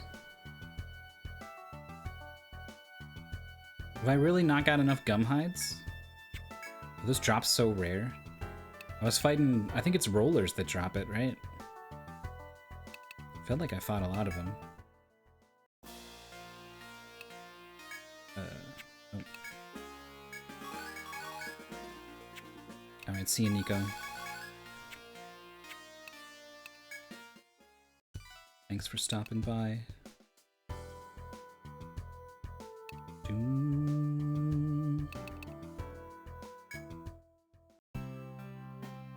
I don't even really need to do this. I'm gonna have to pass through that square where she heals me in order to get to the next floor.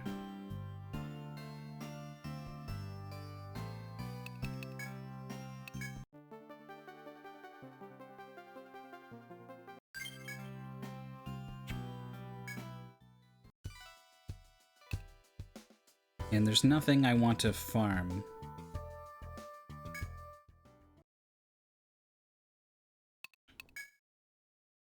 Oh, I'd lose the boost too. I thought going out of town triggered that, but I guess it's resting?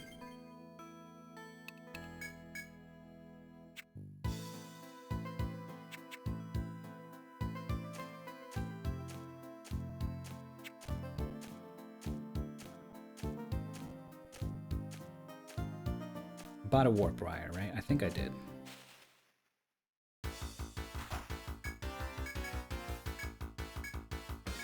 Oh, I did. Yeah, I did lose the boost.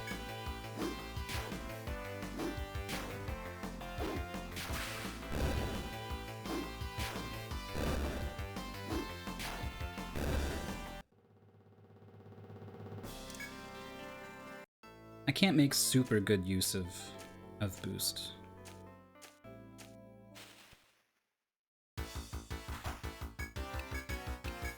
I could like win that clawfly battle in one last turn or something. I shouldn't have split the back row. Whatever.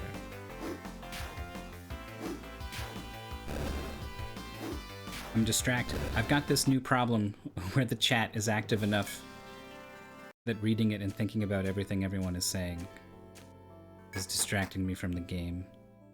I'm missing sell all prompts. I'm misreading the boost menu. I suppose it's a good problem to have. Wait. No, I'm just seeing things.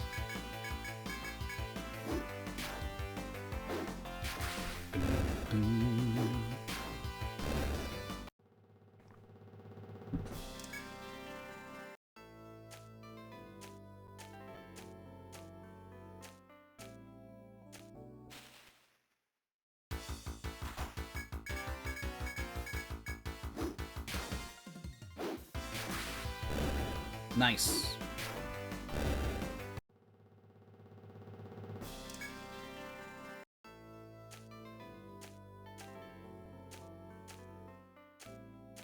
Yeah, some people are so good at reading the chat.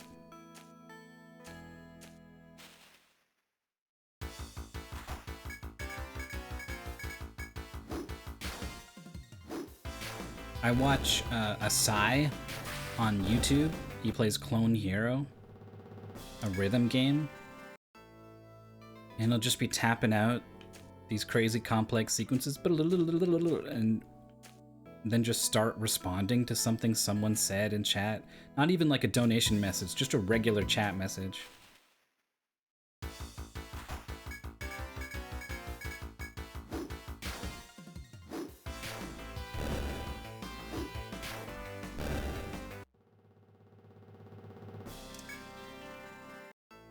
Yeah, I could put the chat over the game on OBS, but then I would have to play off of the OBS screen to actually see the chat there. And probably for a lot of people, there would be some amount of delay on that screen. Depending on your capture method, it might be a lot.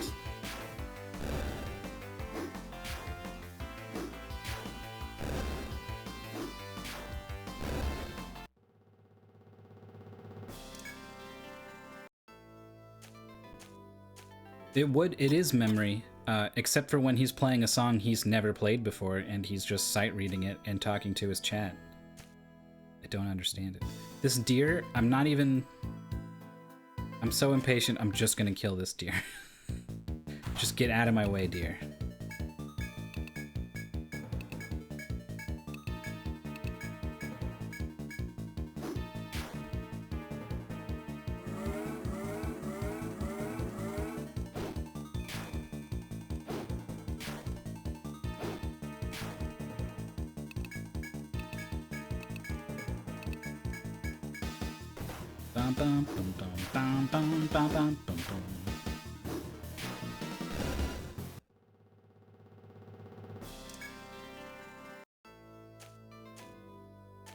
The music in these games is so distinctive.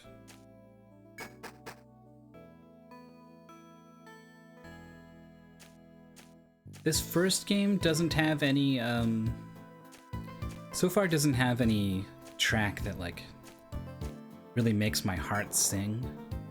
The battle theme in Etrian Odyssey 3 for the first two stratums, that's a track that really gets me going.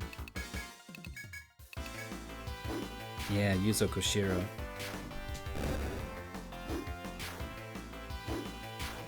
Normally it's like a really exciting, cool thing when the RPG changes the battle theme music later on in the game. It's like, whoa. It really gives you this sense that you've grown and you've gone somewhere else. It's a very cool moment. But I was genuinely sad when that battle theme for the first two stratums went away in the third stratum. The new song was okay, I guess, but I just really loved that. I'm not sure I've really heard anything from Etrian Odyssey 4. My experience stops with the first three games.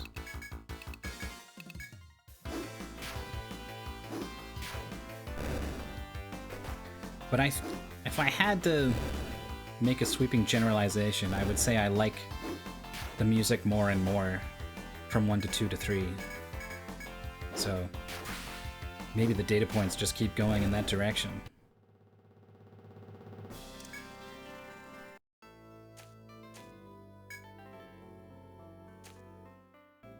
Pretty much all of these games are on a list of, like, I would like to play it eventually.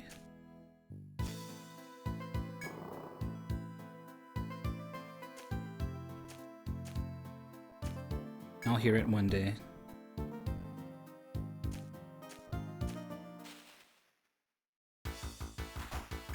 I think Etrian Odyssey 4 was the first one I heard of. That was the first one on the 3DS, right?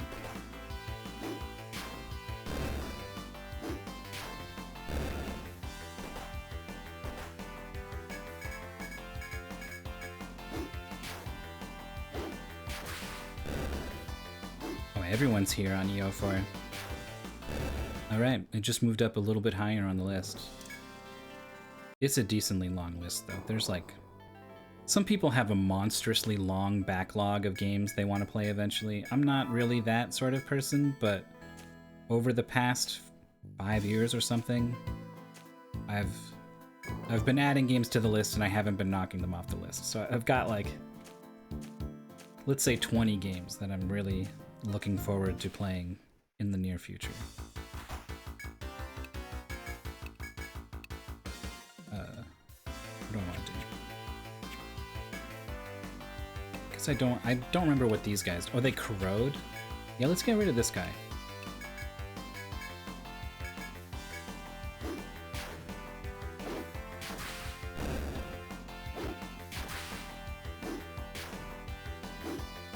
Yeah, I want to try Dragon Quest XI.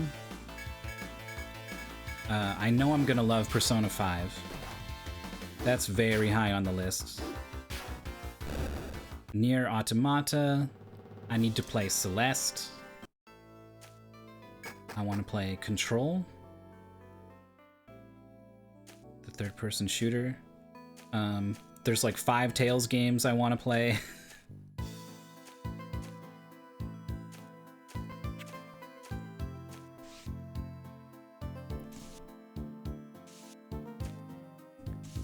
There's a bunch of Trails in the Sky games. I've got to go back to Trails from Zero and do the 5 games from there.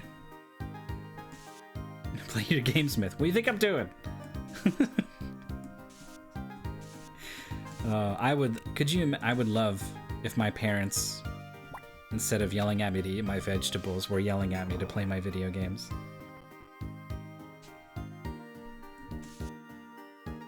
I want to play Doom 2016.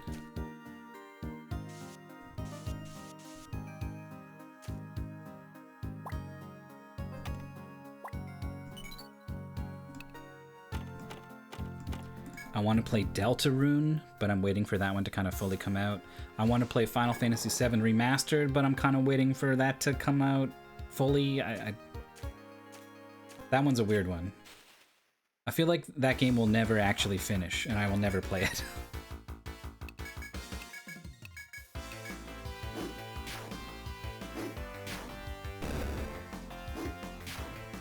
Find a way to enjoy veggies. Does covering them in melted cheese count? Turns out I can enjoy a lot of things if you cover them in melted cheese.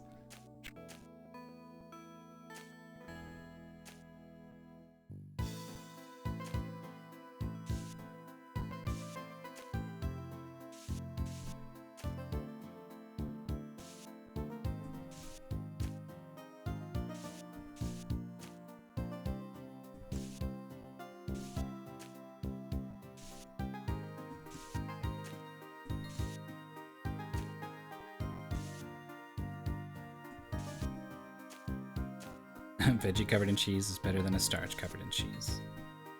You're right.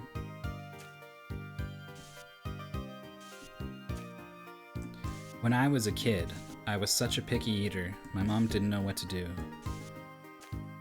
But eventually she found something that I would eat for whatever reason. And it was the only thing that was close to like a balanced, healthy sort of thing. So she would make a meal for the whole family. This happened for like a whole year of my life, like when I was 7 or 8 or something. She would make a meal for the whole family. And she would offer me the choice. Do you want to eat what we're eating? Or do you want the usual? And I opted for the usual almost every time. And the usual was a peanut butter sandwich and a glass of V8 juice.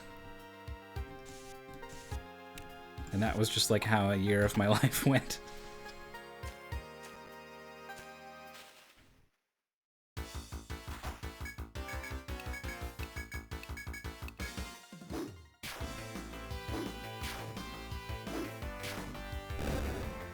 Yeah, V8's pretty good. I think it's kind of high in sodium or something.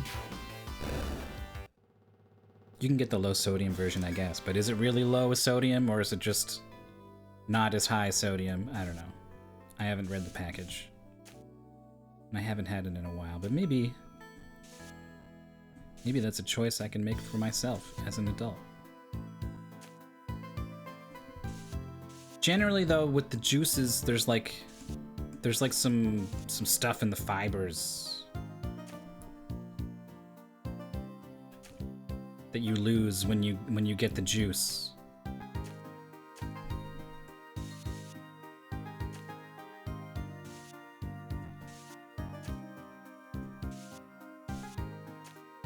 Maybe that stuff's in there. I don't know. Don't come to this stream for healthy eating advice.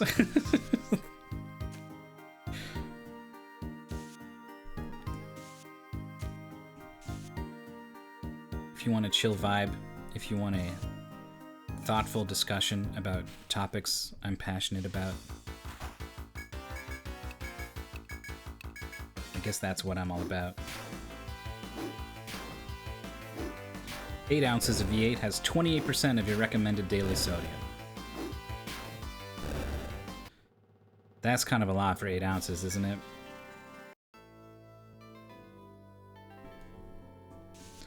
Because the other things I'm eating are probably not going to be low in sodium. So to get 28% from your drink before you even factor in the food, you can't win. You just gotta eat the healthy stuff.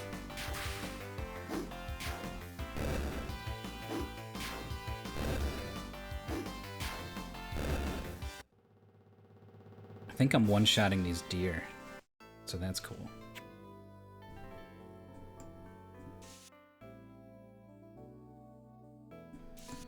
Was it you that was commentating Castlevania and said only in video games can you shovel 8 flames into your mouth and be happier afterwards? That sounds like something I would say.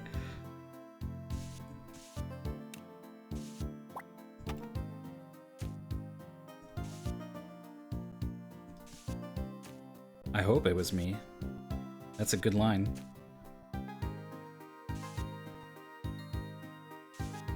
Another streamer you watch who gave us all his secret family recipe for vegetable soup, which is to cook the veggies in V8 because it pre-salts the whole soup.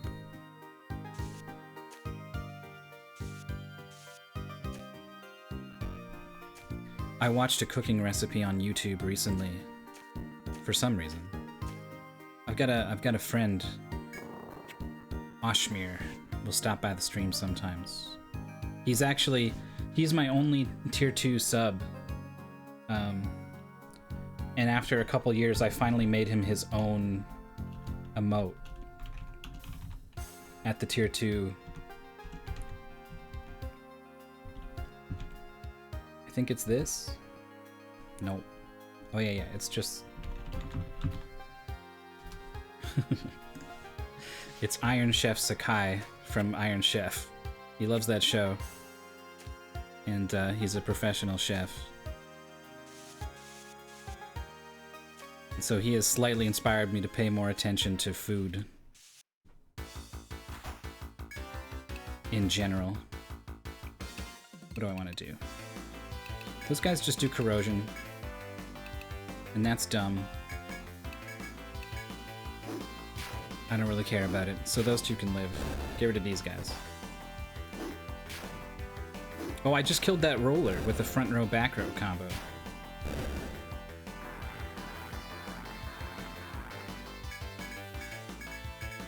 Anyway, this cooking recipe, it was spaghetti all in one pot. You get like some, the meats and the tomatoes and some spices and whatever to get the meat sauce going. And then you crack open, first of all, you crack all the spaghetti in half. Which, according to the Vine I've seen of an Italian boyfriend watching his girlfriend crack the spaghetti in half and he freaks out, is a faux pas to start with immediately and was like a red flag as I watched this video. And he puts the spaghetti, like the raw, thick spaghetti, dry and crackly, puts it into the sauce on the stove directly and stirs it around a little bit and then keeps it there for like a couple minutes and then puts it in the oven and bakes it all in there all together.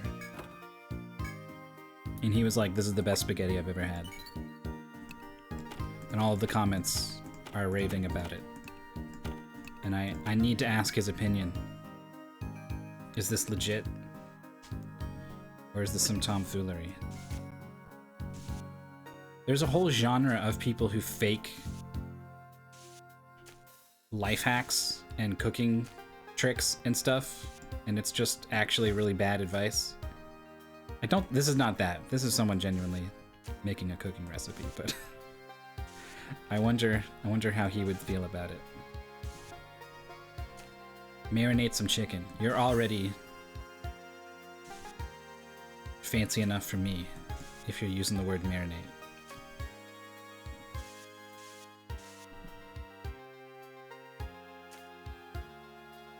Roast the veggies, rice, yeah.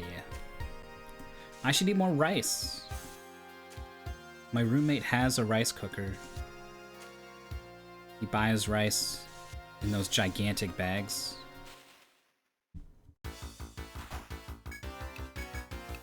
I should discuss with him, like, paying him some amount to get some of that rice.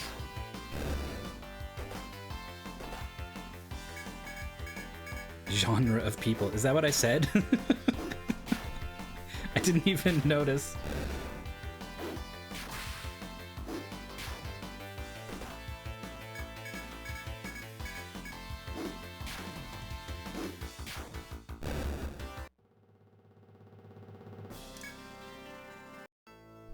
This mapping is going pretty smooth.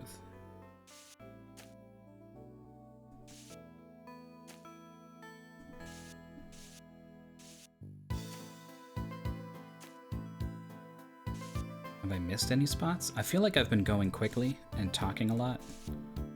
I'm worried I've missed some things. I mean, definitely there are some paths I didn't go down. I'm aware of that.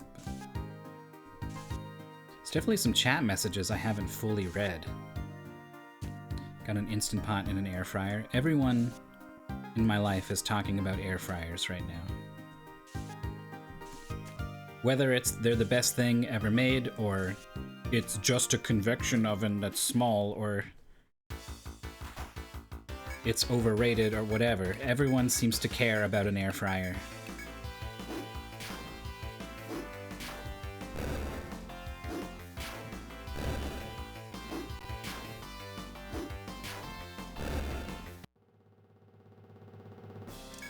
Maybe it could be the revolutionary thing that lets a lazier sort of person such as myself be more comfortable cooking more elaborate meals. And maybe that's exactly why everyone else is enamored with these things. Staring down the roar. So I'm not actually going to explore this floor just yet. We missed plenty up there. I just wanted to see if there would be like a trigger of something. Just for setting foot on the floor. How am I doing? I've just been walking around fighting battles, haven't needed to heal. Look at my TP. Just smashing things. I'm straight up overpowered.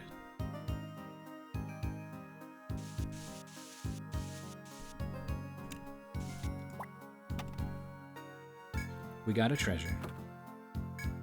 Amrita. Am I right?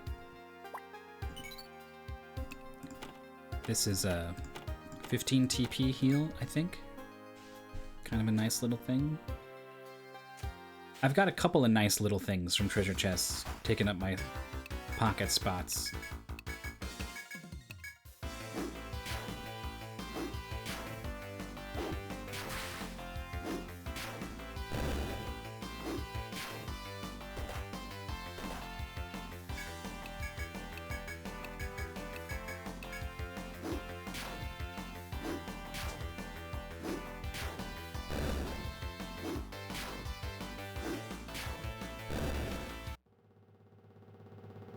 Wah, wah, wah, wah. Almost level 17. I wonder what level the Game Facts Guide recommends my party be. You never know what to do with a Game Facts Guide party recommendation level. Party level recommendation. Sometimes those guides are written by the sort of person whose perspective of what's normal in an RPG is just way off.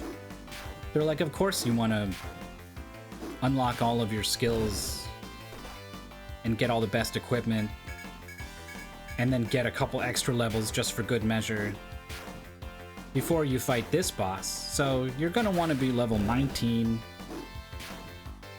and then you play the game and you get there and you're level 12 and you fight the boss and it wasn't too much trouble.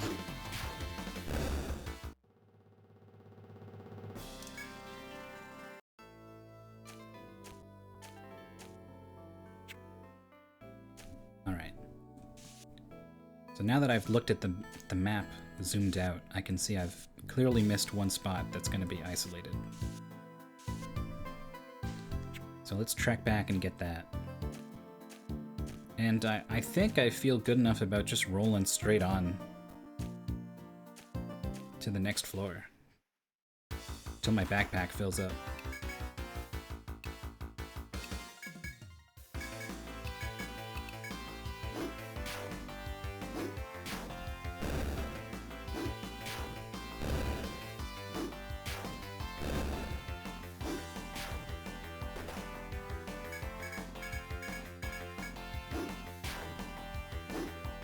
The Saga games have grinding will hurt you. Yeah, those games are kind of scary. I am interested a little bit in them, but I think I would want to look up how they work under the hood.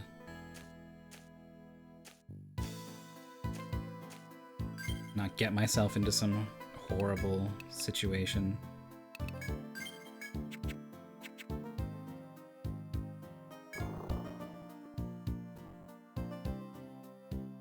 So this thing's just running loops in here, huh?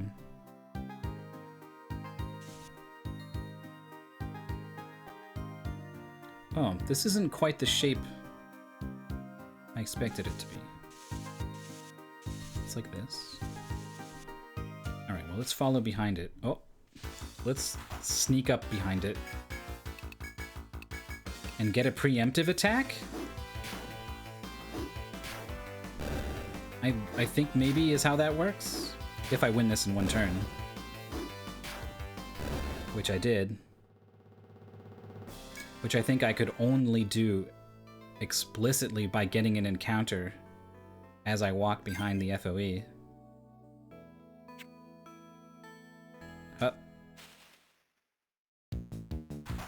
Wolf. Preemptive. Yeah. Just humor me. I just want to... let me just see if I can just spam the attack button.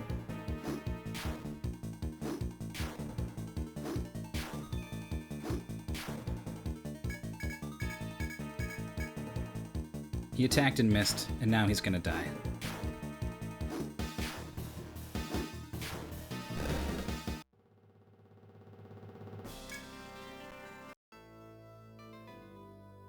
You grind it, all bosses get like level 20 skills that one-shot you. Ah, okay, this explains the shape of the room. They like to fill out the space as much as they can on the map in these games.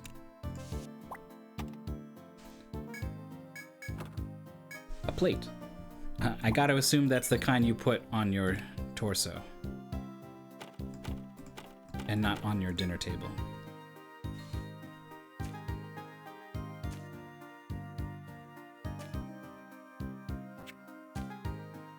And that's the 4th floor.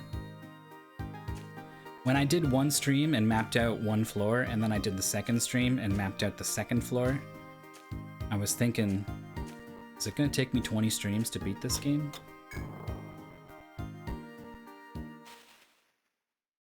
But the 3rd one has completed the 3rd, 4th, and I'm probably gonna do the 5th floor.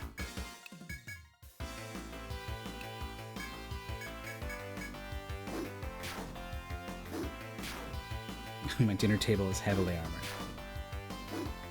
It's equipped with 5 knives, 5 plates, 5 tridents.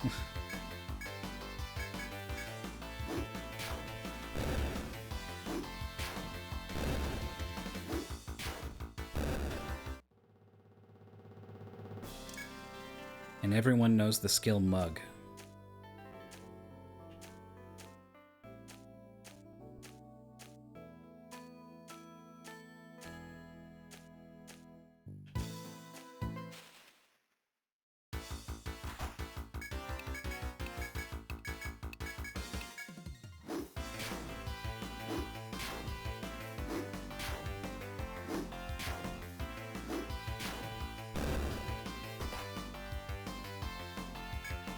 These guys on the side here,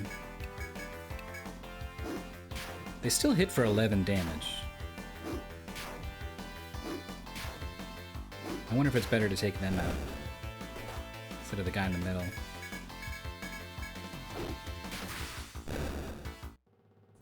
This battle's also a candidate to use my boost on something, somewhere, where it's good. But I'm kinda just so strong I don't even care.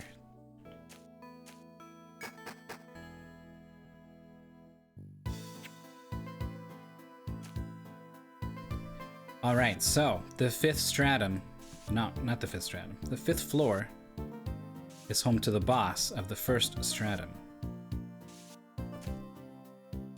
And usually the boss area takes up like a big central element of the entire floor. So there might not even be much going on here before suddenly there's a boss.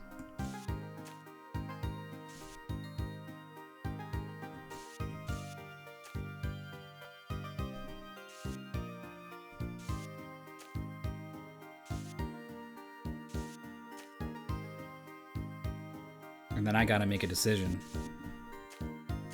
I'm definitely not just gonna walk in and fight him. Fought a few too many random battles to want to throw those away.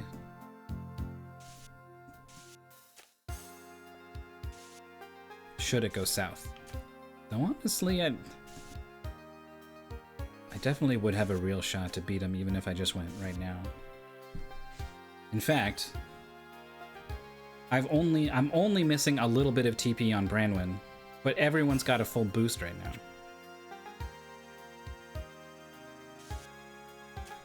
In a very real sense, I think my odds of winning are better now than if I was fresh. 2 fenders. I think I one-shot these guys? Yeah. That's pretty ridiculous.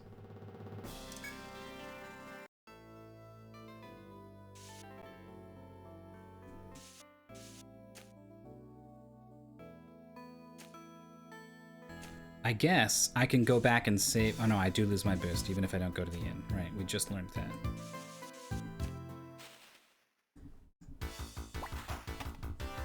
Monsters have appeared. Do I want to kill... These guys do damage and they boost their defense and get annoying. So maybe I'll play this like this. I think this lets me win this in 2 rounds.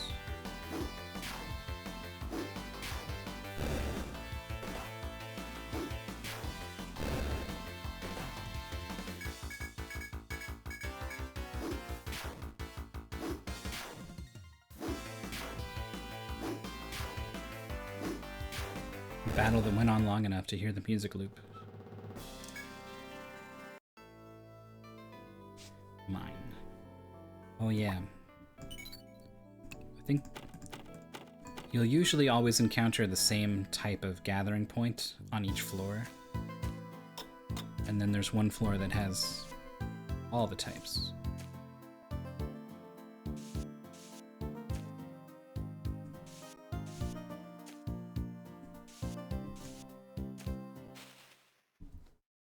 Oh, I should have healed. Okay, we're okay. These moles might not even get a turn.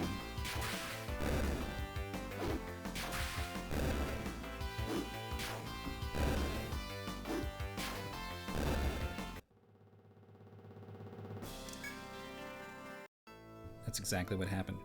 12 experience. What a strange encounter for the 5th floor. I think you can fight 3 moles on the 1st floor. And they were like, whoa, look out, buddy. 4th mole.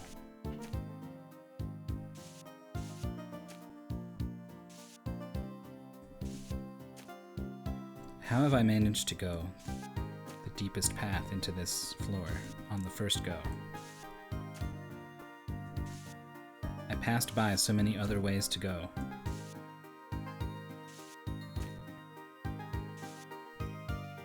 This seems like bait. This seems like wolves are gonna jump out of the trees.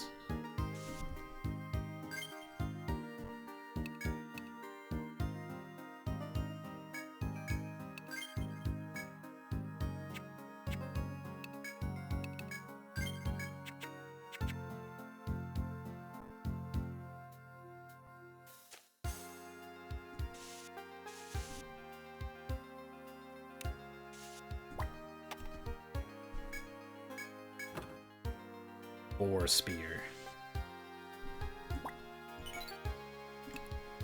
Sounds cool. For some other guy. Some kind of armor wielder.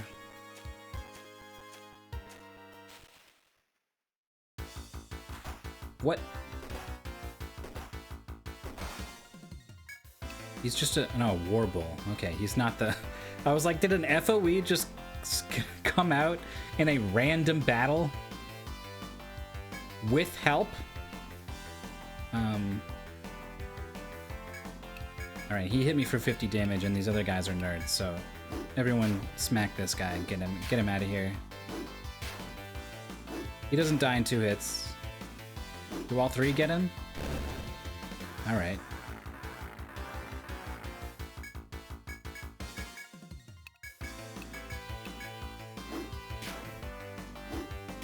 Them corroding my defense. And then the bull smashing me. That's kind of a nasty combo. He also drops metal horns? Why don't he even fight that first bull?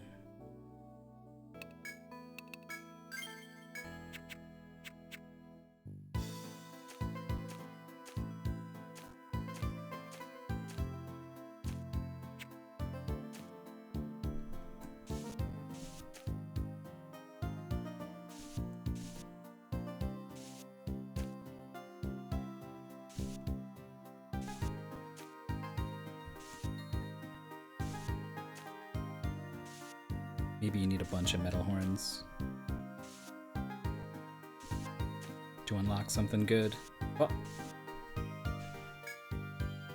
Small crack. Cannot pass through from this side.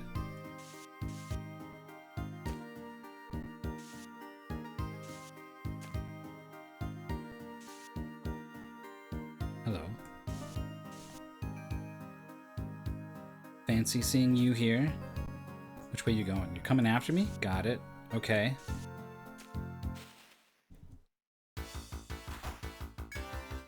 Man. Alright, so I think they blindsided me last time, right? Or maybe they're just fast. If I go before this bull, he dies. Nice. And now I can see that the FOE is red.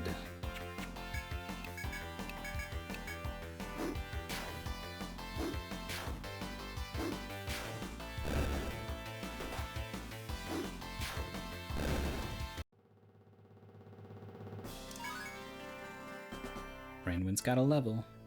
Okay, so here's what I'm gonna do. I'm gonna take 1 step and see if he turns purple. No. So I don't think this is a wolf. So we'll see what this is. It is a wolf. Go away.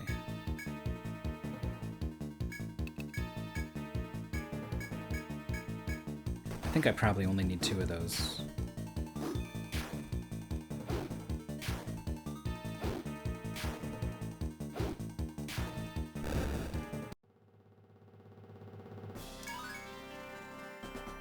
And that's level 17 across the board.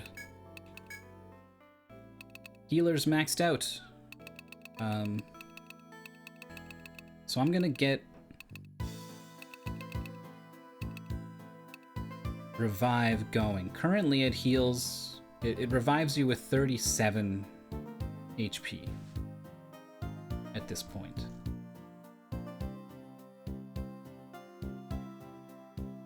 If I have 5 points in it, it revives with 100 HP. So I guess that's what we're going for. Which is already less than my max, so maybe I'm even going for more than that. Immunize is now max rank, in time for the boss. Pretty much everything gets speed up with ranks, from what I can tell. HP 8 is not a big deal, but HP 10 will be, so looking forward to that.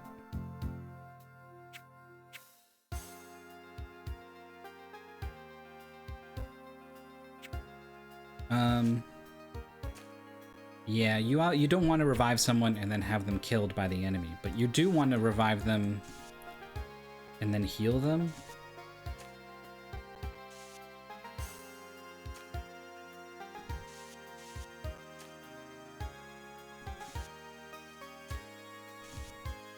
But I guess if you know you're going to be faster than the enemy, then you would want revive to be last in the turn order. Safe from enemy attacks. Available to be healed on the next turn.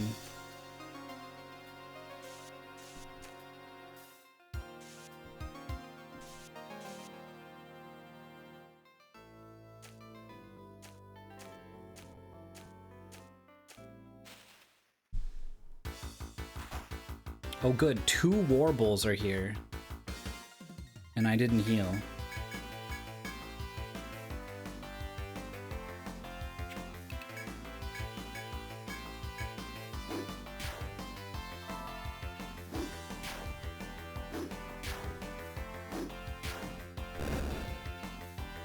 He missed.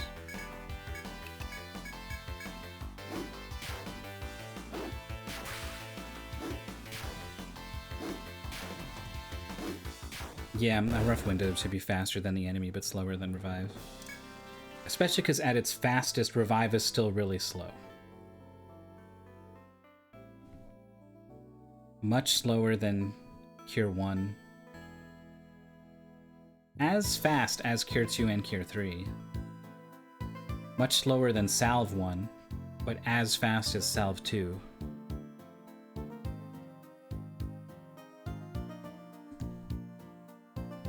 But pretty slow. I would not expect to ever be faster than an enemy.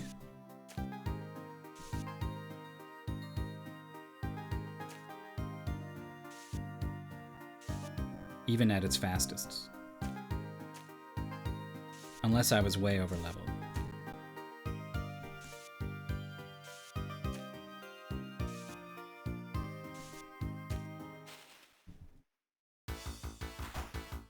There's a lot going on this 5th floor. In terms of mapping. I kinda thought it would be like a couple hallways in a big room. But we got windy paths, we got treasure chests, we got FOEs. We got a whole floor.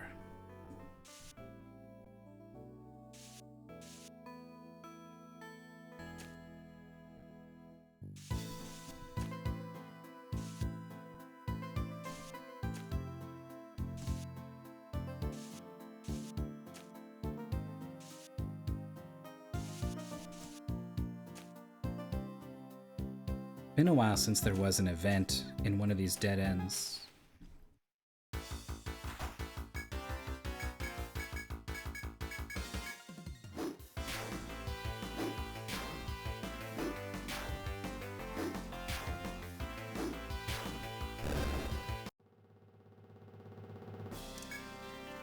Oh, the warbles are where I get gum hides.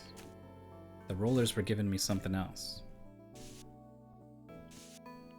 Sadly, even though I think some of the things you unlock with the gum hides are pretty alright, I don't think medics wear any of them.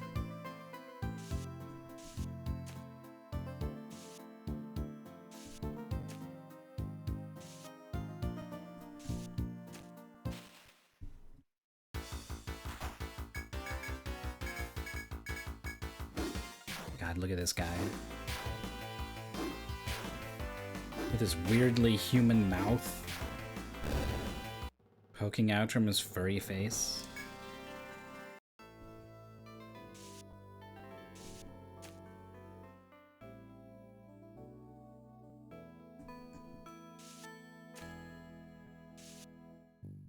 Alright, all of these dead ends, or, well, not, these dangling paths, these strands of forest,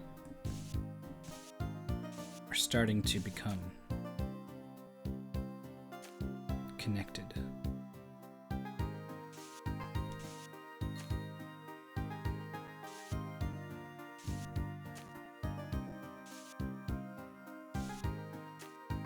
Seems pretty likely this goes to here.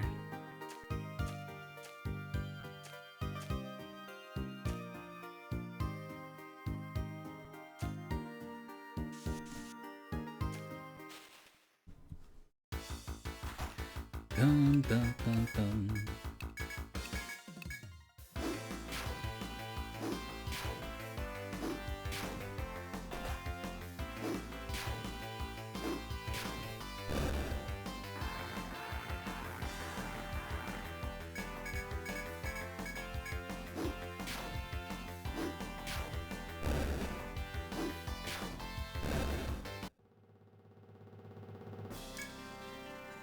Been going for 2.5 hours. What should I do?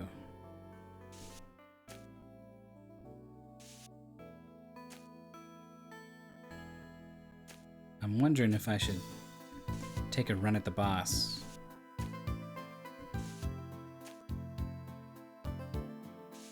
And then take a break and keep playing? Or take the break before the boss? I feel like everyone's gonna go off and do something during the break, and then not be here for the boss.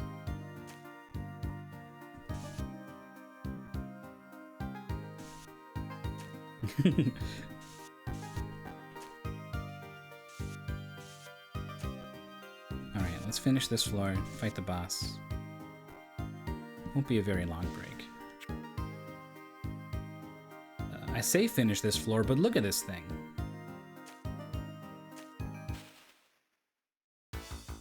Maybe we're not even close to done with this floor.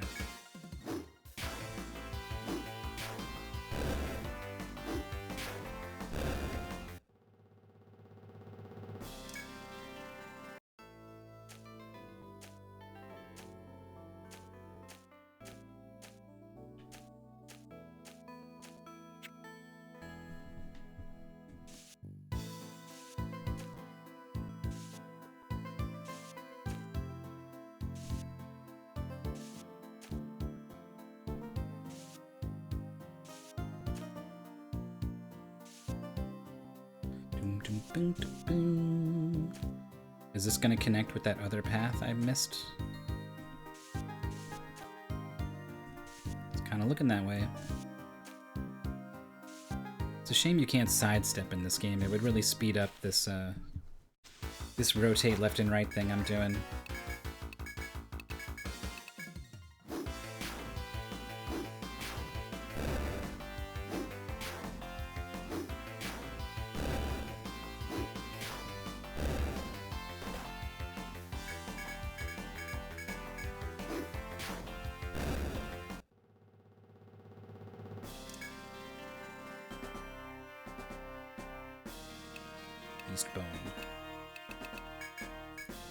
Yeah, no sidestep in this one. L and R are map stuff on the screen.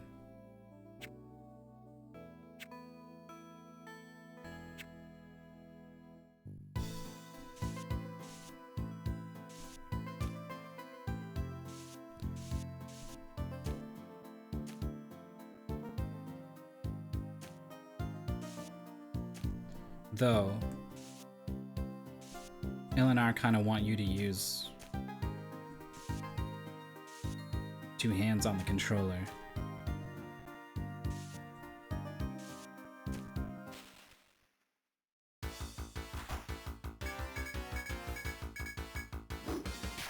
Every day I'm glad I picked Untold. Well, you can mass sell things in this game, it turns out. I've just been goofing on that for like 12 hours of gameplay, just not reading this thing on the corner. I've got pretty bad tunnel vision in games. I don't appreciate the whole of what I'm seeing on screen.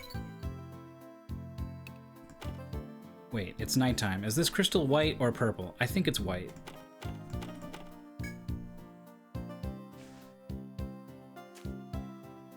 Yeah, there's so many places where I'm utterly convinced there will be no secret shortcut or anything.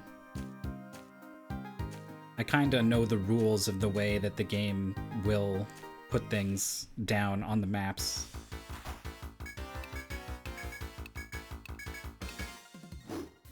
Mostly I just proceed in a robotic sort of manner, just to automate the process so I'm not thinking about it. Because trust me, my brain is distracted by enough while I stream.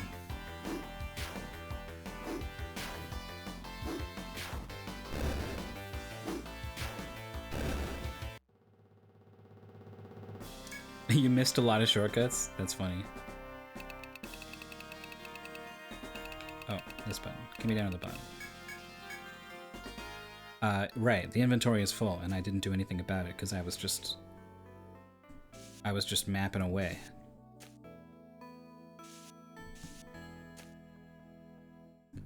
What should I do?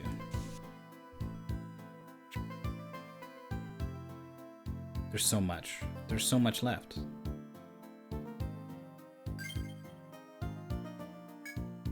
Let's go sell this stuff, I guess.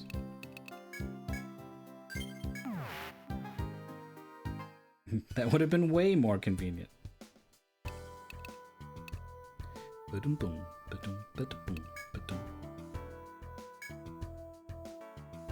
Nothing. So I need the gathering party for this one.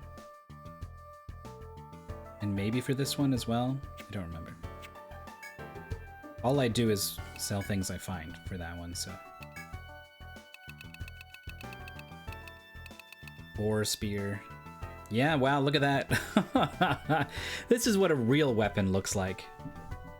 This 15 attack staff that I'm over the moon about is half the damage of a real weapon. How come the boar spear is a sword? What's that about? Well, it's not for medics. It's not for survivalists. It's dollars. Same with this. It's pretty good, though. For someone else. Alright, why? Yeah, for ×3. Hide glove. So that's +1 strength. If I can wear that, I may be interested in it.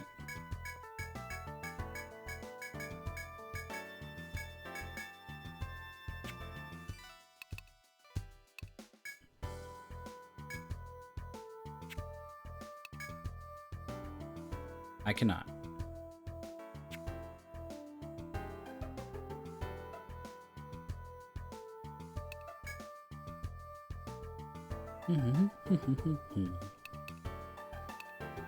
Slash resist. Well. Horns and gum hides. Pretty sure I'm good on horns. I just need to get more of those hides. I've been fighting a lot of bulls. Not enough hides. I've got $4,000.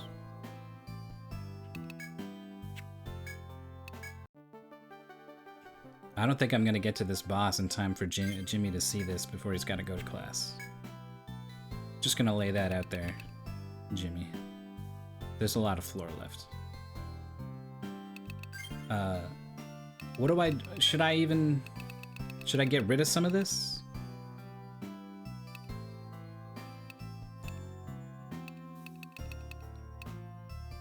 I probably don't need this one.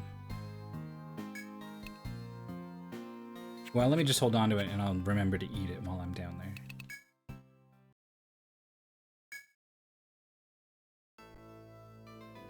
Classic. Classic RPG hoarding. Except if I remember right, you've got 60 inventory slots in this game. Necessitating multiple trips.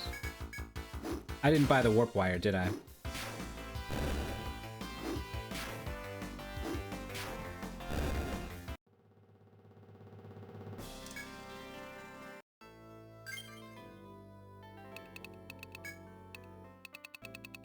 Whew.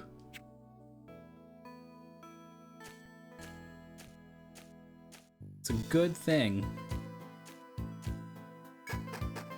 You do not want to be all the way down on the 5th floor.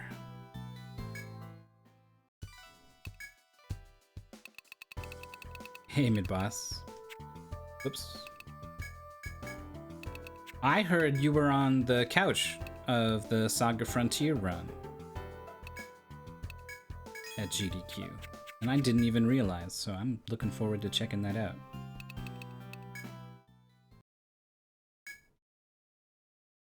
I had a lot of fun watching your... It was also Saga Frontier, right? For like RPG Limit Break or whatever it was? It was something. Maybe not RPG Limit Break. It was like maybe a year ago.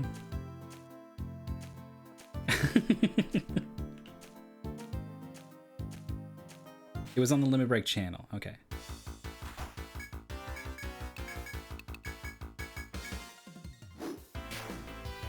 So we're rolling with a party of 5 medics. Because I've already mostly beaten this game. I've definitely beaten the untold version of this game. And I was reading about some stuff, and it was like the medic's immunized skill is so good, it trivializes parts of the game. But it's also like kind of the only way to ever beat some of these other parts of the game. And I was like, oh, so it's sort of like a necessary evil? How do I feel about that? Do I want to try to not play with it? And so I was like, all right, what if I get it, but everyone has to be a medic? And it turns out medics are pretty good frontline characters with the right skills. I am absolutely smashing this game right now. Maybe that will change. But it's been easy street ever since the 2nd floor.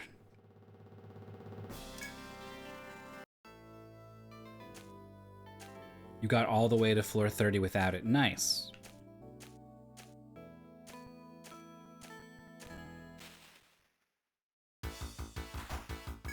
I think when I first played this game, I was using it, but I didn't understand. I was also using some other defense boosting skill, and so I thought it was reducing the elemental damage, and my defense boosting skill was boosting the defense. And I was like, wow, this defense boosting skill is good, but actually it was mostly immunized doing the work of both.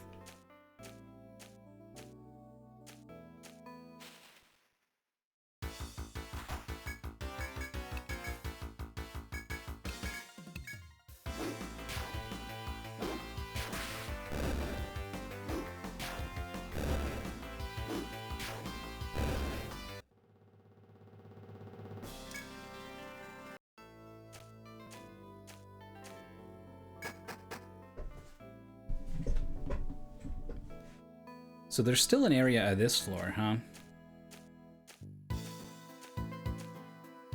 They're hiding things from me.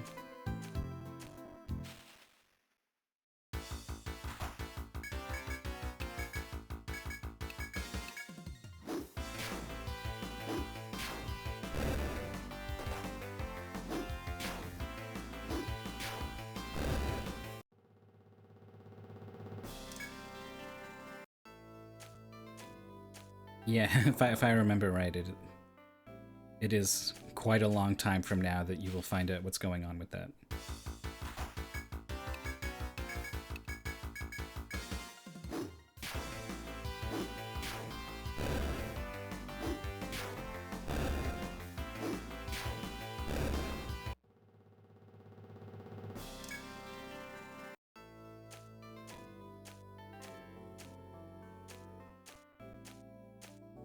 I bet. This shortcut down here is pretty good. But that other one seems like it's probably, given that it's disconnected from everything else on this floor, pretty awesome.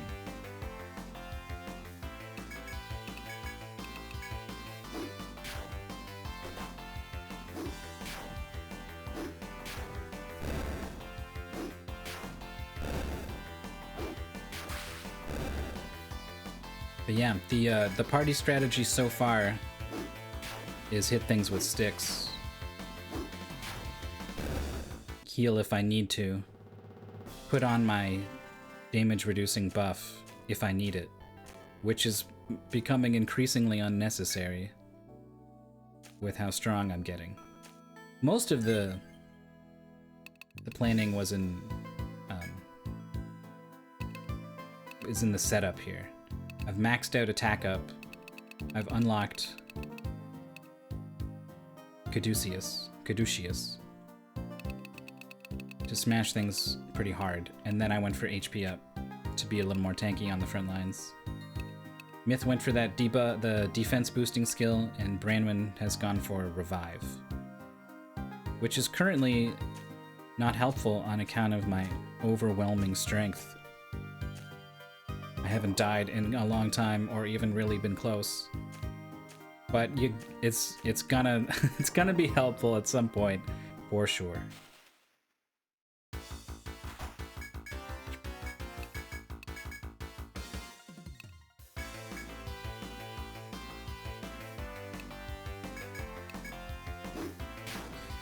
Immunize is just a flat damage reduction. And given the way that it factors into the damage formula, it comes in a way that makes it even more effective than you'd think. So at skill level 10, it reduces... It says it reduces... Well, it doesn't say anything, but the raw number in the game reduces incoming damage down to 55%. Of what it was. So it cuts it in half. But due to the way the damage formula works, it's more like cutting it down to a third or something? I don't know. And if you boost it, and it goes up to skill level 15, it reduces incoming damage down to 15%. Which, given the way that the game calculates damage, is much more like 10%. It just cuts damage coming in by a tenth, or down to a tenth.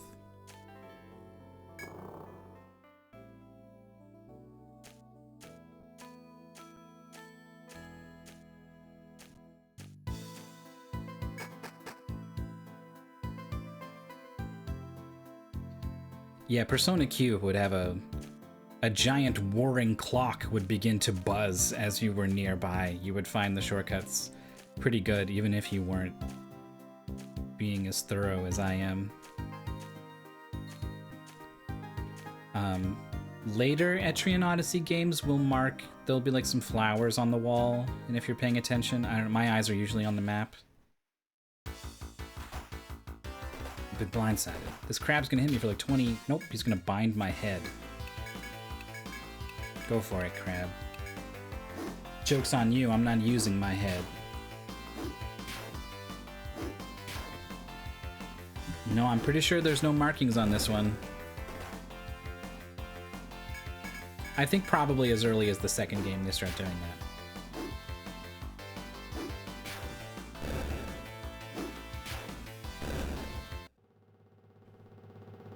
Crab, grab head. Head crab, grab head. Head crab dead.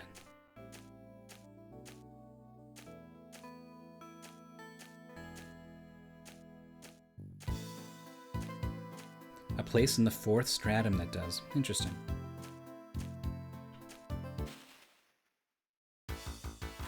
Yeah, Untold's pretty good.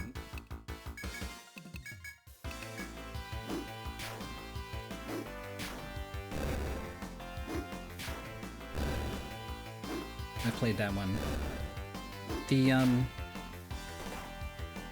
Just the splash of story that they add in Untold is something.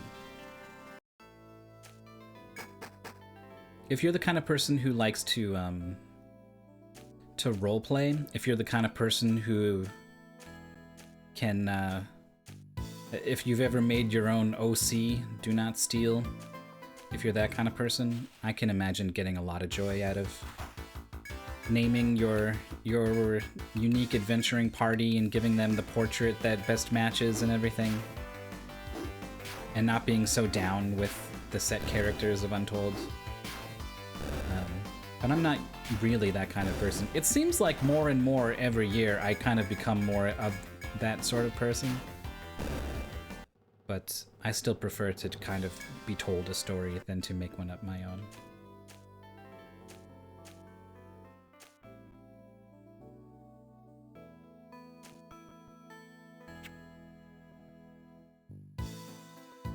It's not in the 2 remake? Okay, maybe it was 3 then. I think so. It's been a little bit since I played it.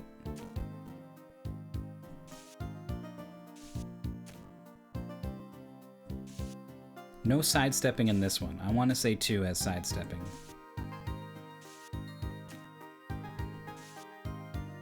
Eleanor just do map stuff.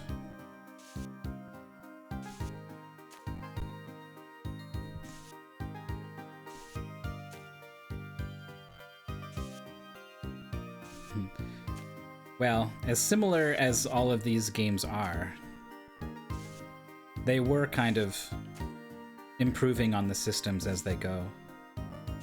Like, a lot of these map tools get more robust, right? Like, you can draw some follow arrows to like set up a patrol route for your guy, and the arrows that automatically update with shortcut types and colored floor tiles. Yeah. There's all kinds of stuff that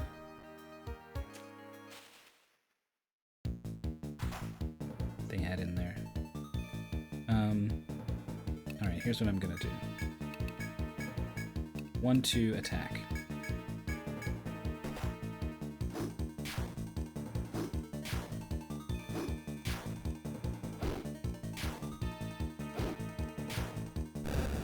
Yeah, he did. 105 experience. Those wolves are so juicy. There's a floor where you ran out of marks for pits. Sweet.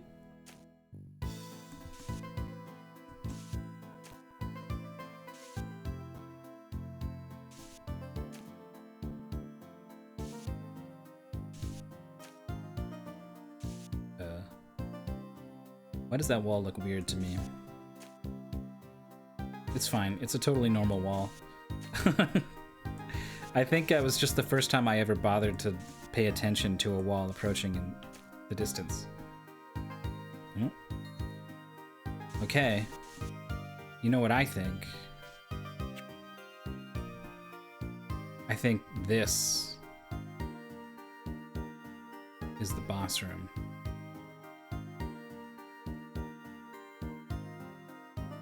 But maybe it's this.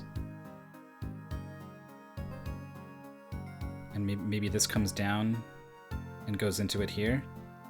And then it's a square. We'll see. Hopefully those mouse movements are visible on that little screen I have on the it's in the bottom right there. I see a wolf on my map, and I'm gonna go eat it. It probably makes more sense to kill 3 of these guys, or try to kill 3 of those guys.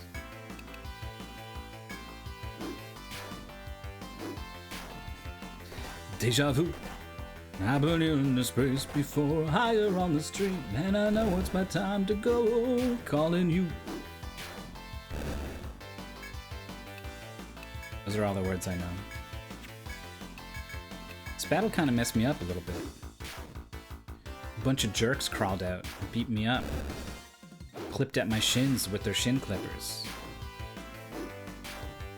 Snipping, scraping. Slashing, clawing. And rolling.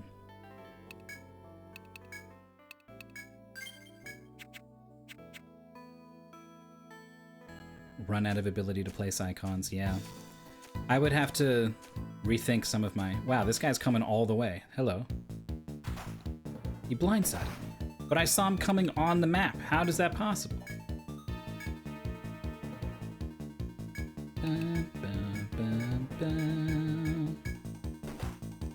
He's trying to kill Jorf. Jorf just missed, so now this guy's gonna get another turn, and the possibility of actually killing Jorf is on the table. Oh, look how close I am to killing him with just 2 Caduceuses. Alright, Jorf defends, so this stupid wolf doesn't get the satisfaction of taking him out. And then the back row crit.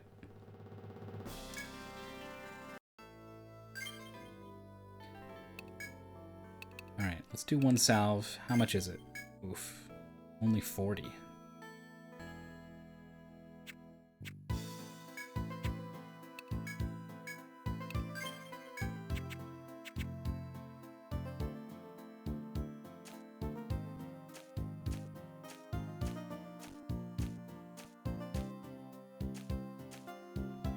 So I got a pretty reasonable incentive to buff up my salve skill.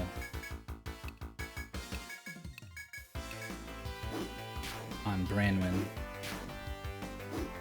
If it's only healing for 40.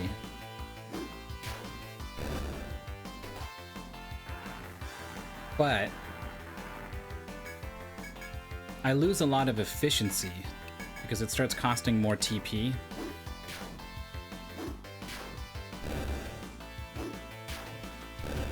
And in any fight that really matters, where I'm gonna want to be healing a lot of my health back, is probably a battle where I'm gonna cast Immunize. And then... are they really gonna do more than 40 damage to me?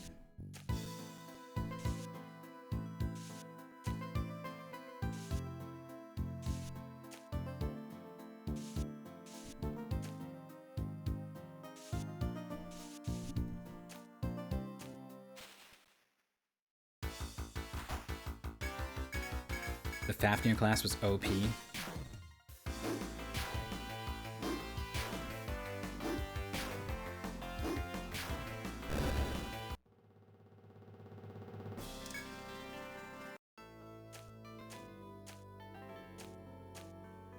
Faffing about.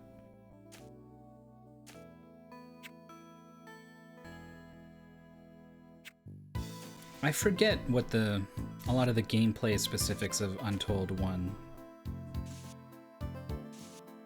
That had another unique character main class, right?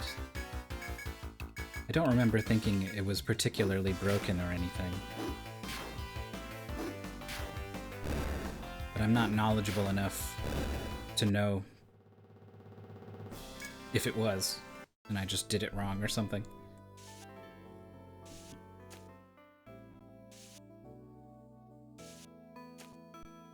Dev split and made 7th Dragon, which also has Princess class in the skill point tree.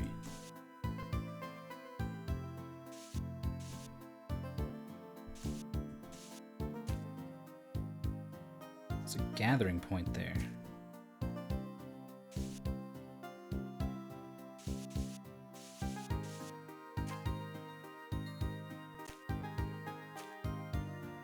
Yeah, this one's chop.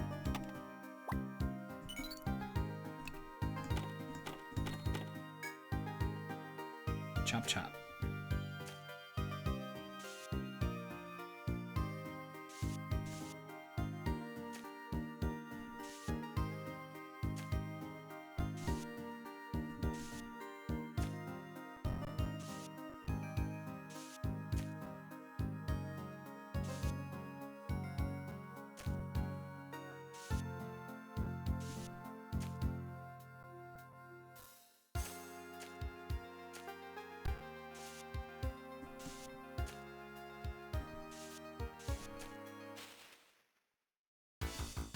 Oops.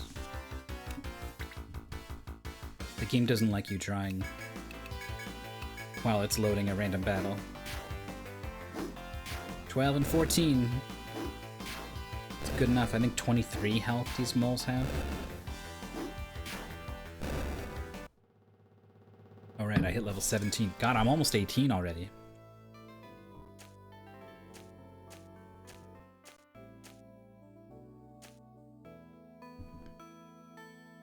Oops. That's the eraser.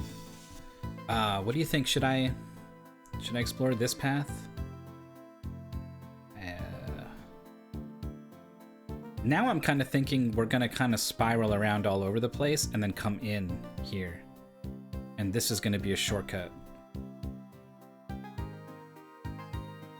Wait, but if I come in here, where's the stair to the next floor? Is it gonna be in the boss room?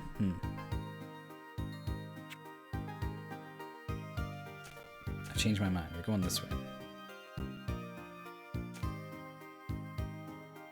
My gamer senses tell me that this is the way that doesn't go forwards. This is the way you go if you want to hit the dead ends and find the treasures.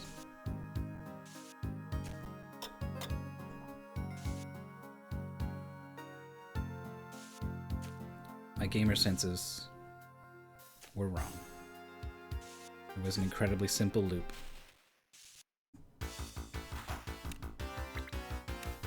And my decisions didn't matter. But I mistargeted. Yep, there it is. Grandma just wasted that hit. Now this mole's gonna live. And hit me for how much? 2.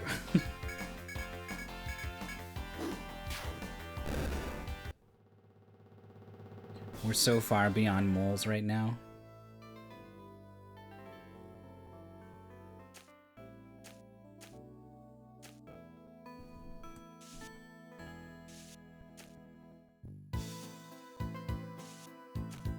Creeping along the bottom of the map. I think we tied up all the other paths, though. Everything else is locked off to us in one way or another. So that's satisfying.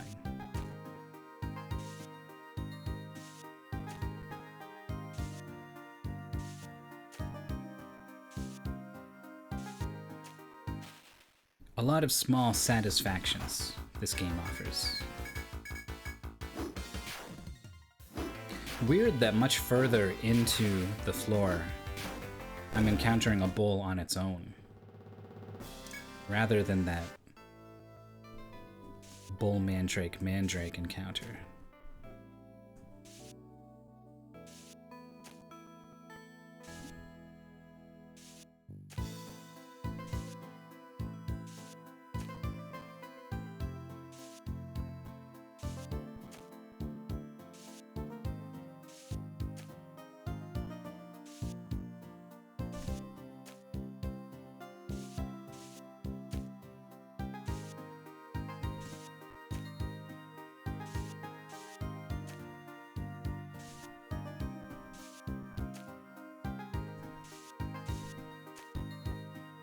Well, we got just one way to go. We seem to have danced around to something here. Anytime the path kinks out on its outermost edge like that, I think about what other portion of the floor might be hiding.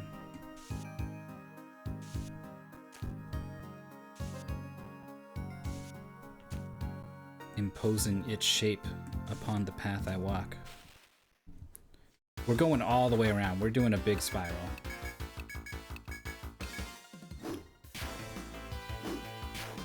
So it seems like my latest guess at the layout of this floor may have been on the mark.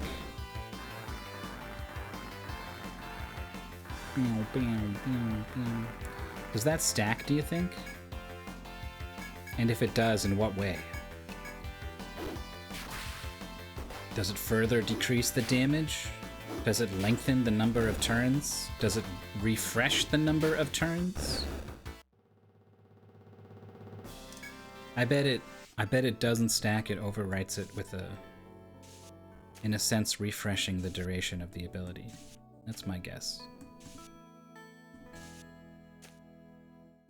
Does this have a menu to see the debuffs? You know? I wanna say no, but given I missed that other thing in the shop, wouldn't put it past me to be overlooking such a key feature. So I'm a little bit scared about this door.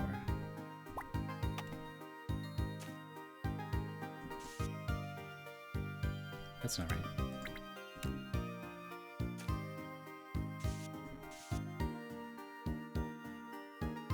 Did I look at this wall? I don't think I looked at that wall.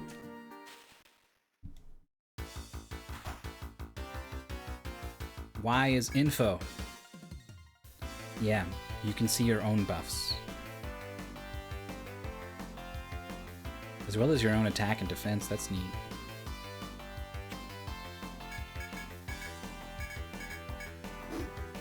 Yeah, if I remember right, Etrian Odyssey 3 will show you like, hey, here's what's going on with everyone.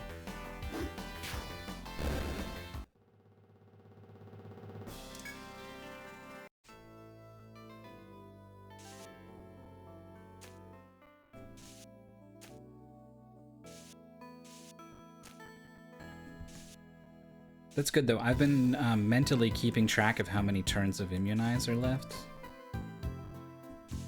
It'll be good to look at that.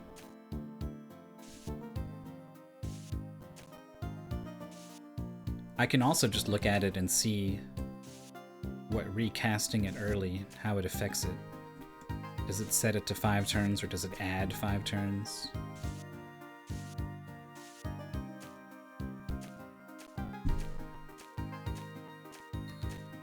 I imagine things get kind of messy when we think about what if you boost Immunize and then cast regular Immunize afterwards.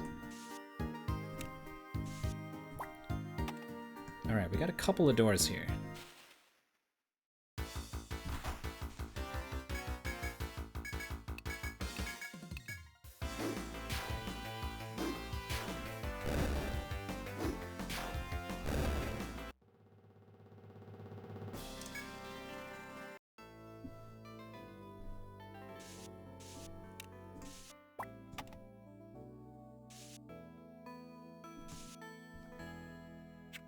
What's my read on these doors?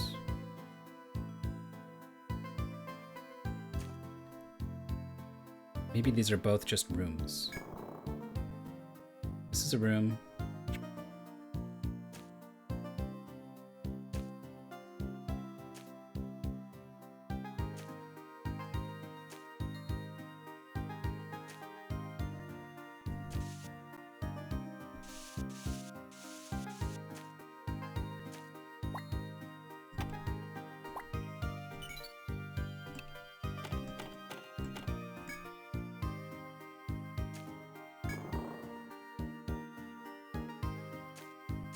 Is that what we got up here too?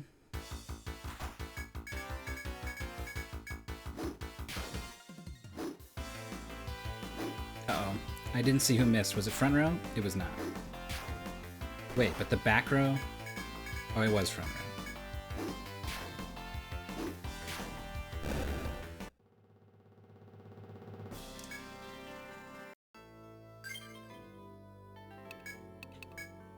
I imagine my inventory is almost full again.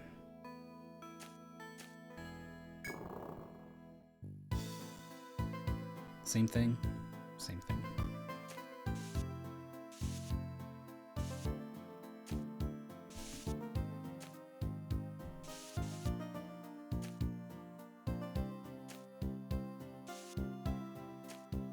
Splitting my mind in two to try to map out the room while spinning around and following the edge as fast as possible.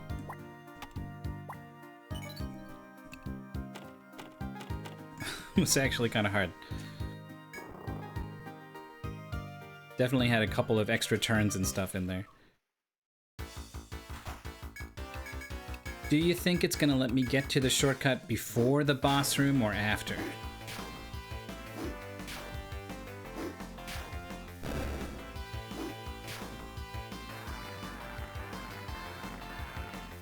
before would be nice.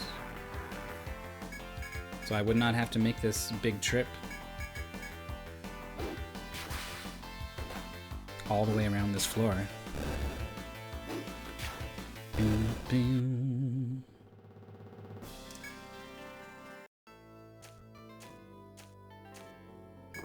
If I was a game designer, you would be rewarded for finding the shortcut with a quicker route to the boss.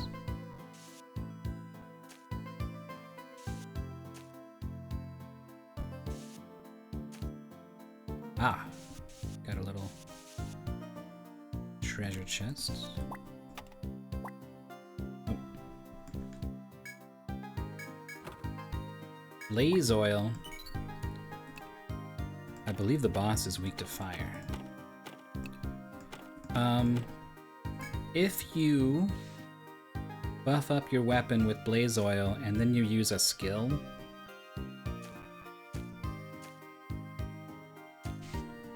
is it also gonna get fire element, or is it only on your regular attacks?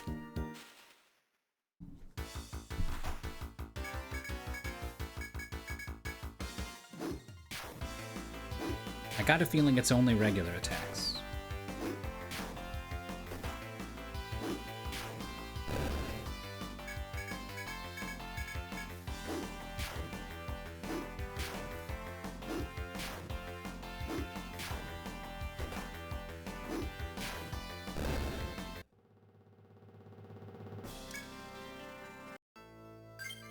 The double bowl encounter. Now, how much does this salve heal for? From 76 to 116 is a clean 40. So level 3 salve with level 3 healer is as much as level 1 salve and level 10 healer. Just about.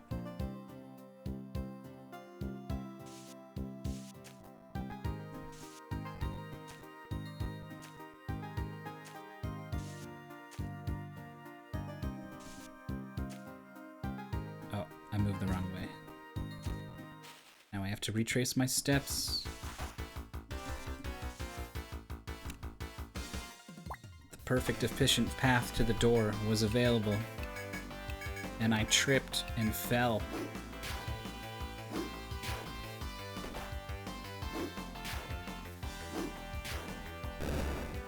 Alright, we killed the bull before it got its turn. That's all we really care about with these things. That's kind of all I really care about in any battle on this floor right now. Whoa.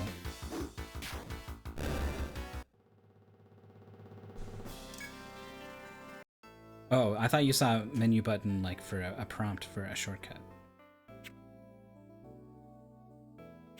But yes, we've discovered the info button in battle. We'll show you some stuff.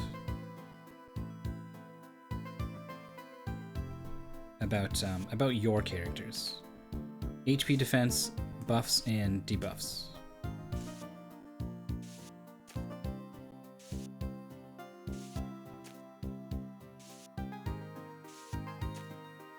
And your HP and TP. Whoop, up. Ooh, yup. Now this looks like it could be the door to the boss room. So let's go this way, and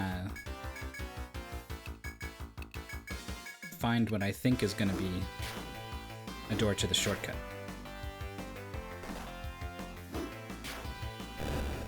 I believe this game has a 3 buff, 3 debuff limit. Medics have access to 3 buffs. They've got Immunize, which is incredible. They've got Regen, which is okay. Not super impactful. And it feels like the things that are really scary are not going to bleed you out over time. They're going to smash you super hard. So you kind of want to come in with a big heal at once rather than a little bit of healing over time. And they have a pretty curious one called CPR, which gives you a like a coin flip chance at max level to revive with 1 hit point when you die.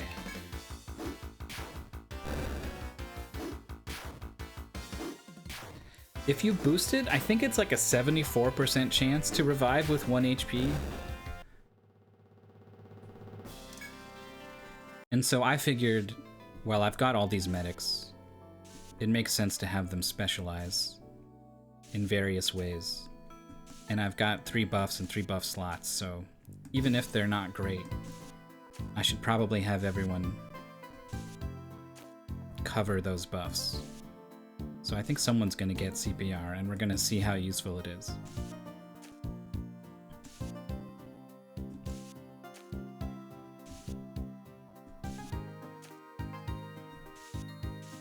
But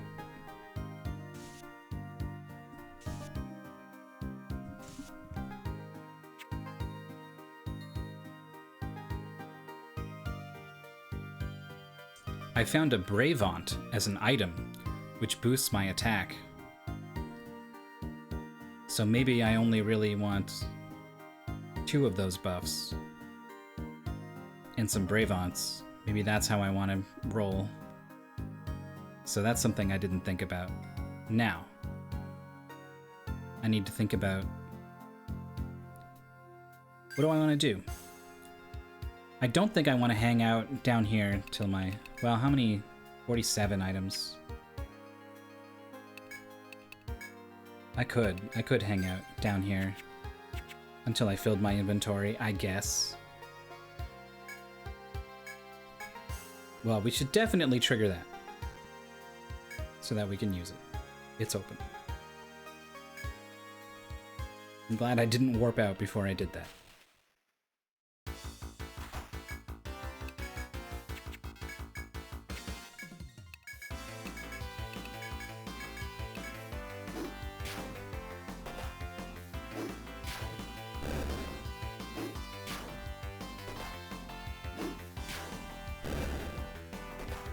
You just go back and kill the boss. It could happen. Alright, thanks for stopping by, Kaya Rai.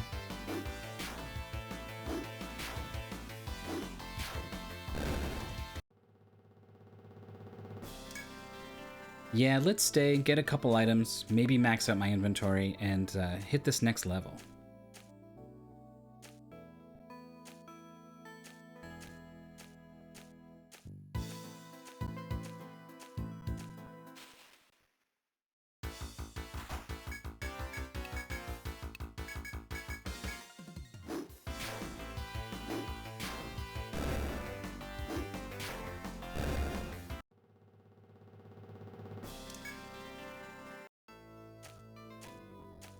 And we'll go in level 18. I got a feeling I'm over-leveled for this first boss.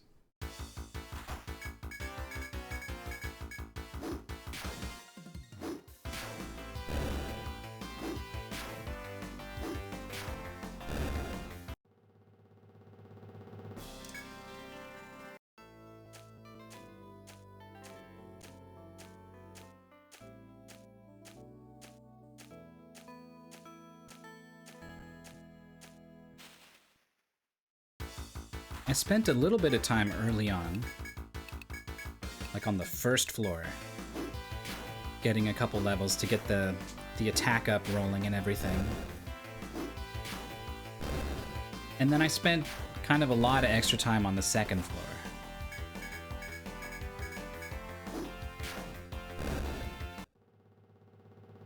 But the third, fourth, and fifth floors was more or less a sprint just to cover all of the ground. And that's it.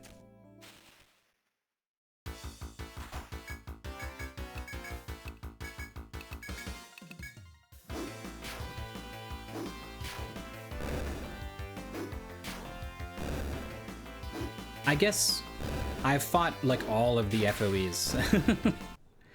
I don't know if that's necessarily something they expect you to do.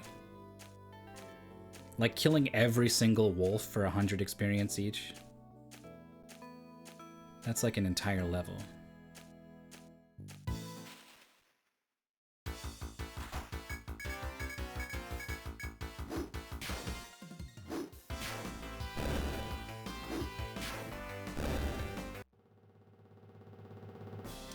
There's one.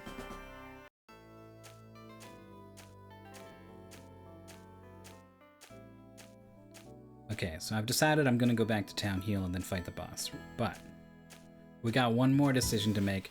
Do I want to farm boost on floor 1 and have it ready for the boss? Or is that overkill?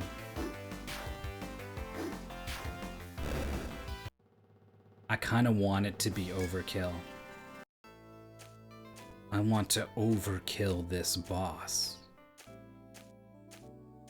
I want to subjugate this wolf. Use the boost to get through.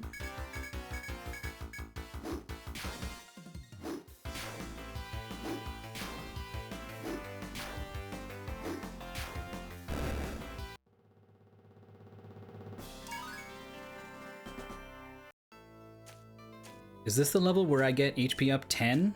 Or is it 9? I can't remember. Getting 10 right before the boss would have been perfect.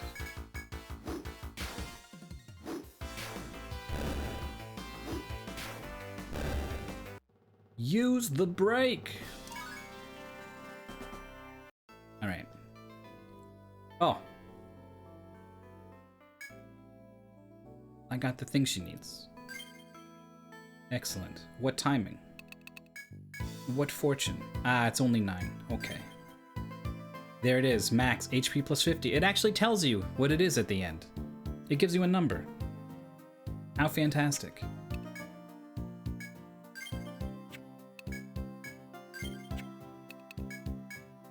Oh!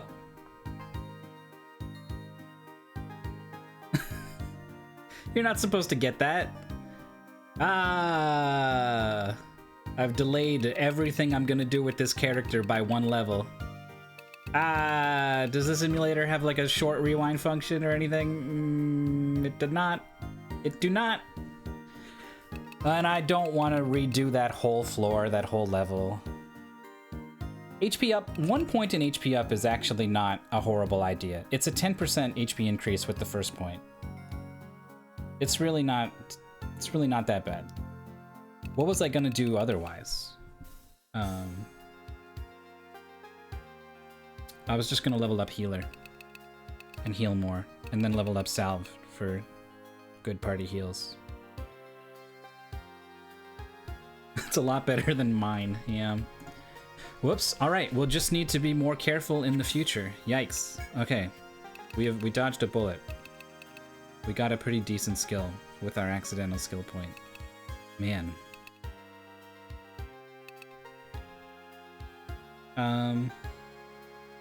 3 is where it goes up to 100 health, I think.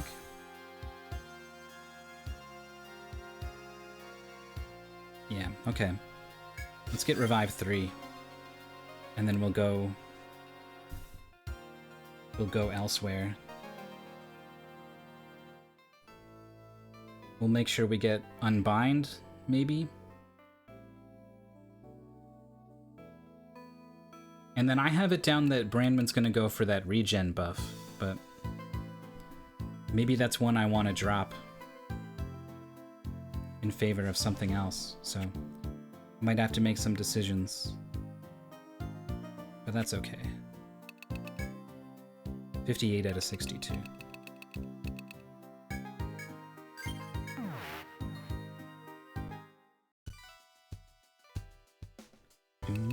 So this quest with her, I just, I'm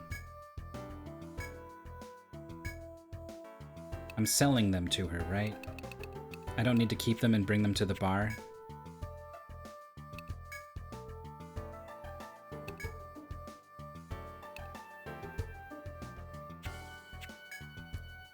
I think that's right.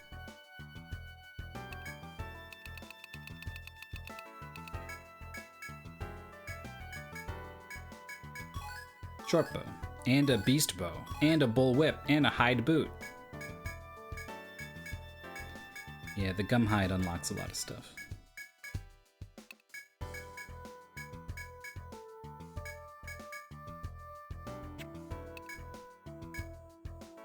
I unlocked the short bow and then also a bow that's way better.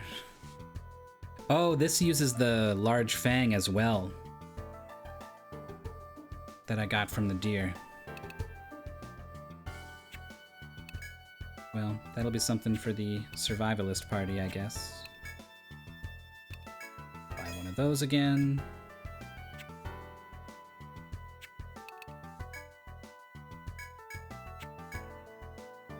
We finished making the short bow. I know. Let's reward with Valerie. Give it.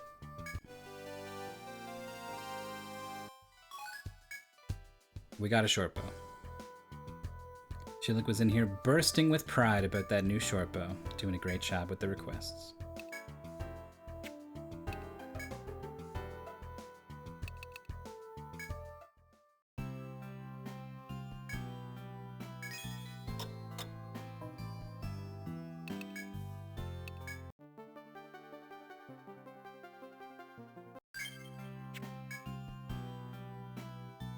Okay.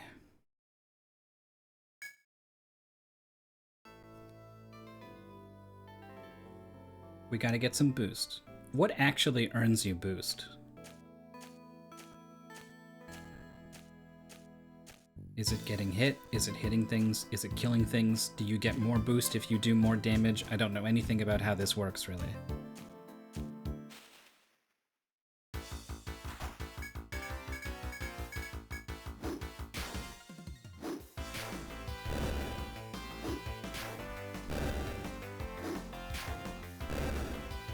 That's a good question, Mega Man. I don't know what that one's from specifically.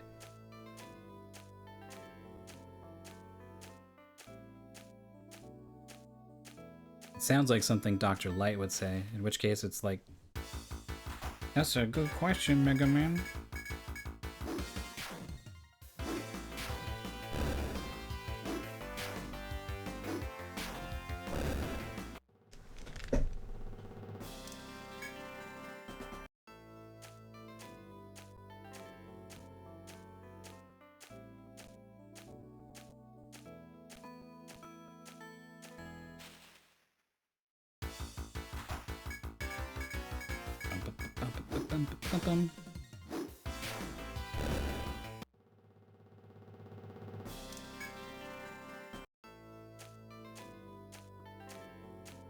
Sounds like something Dr. Light would say before the scene cuts to somewhere else and never addresses the question again.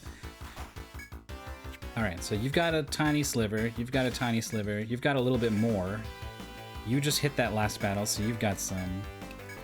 So I think you kind of need to get a turn and do something if you want to get boost. So I think I might need to go deeper.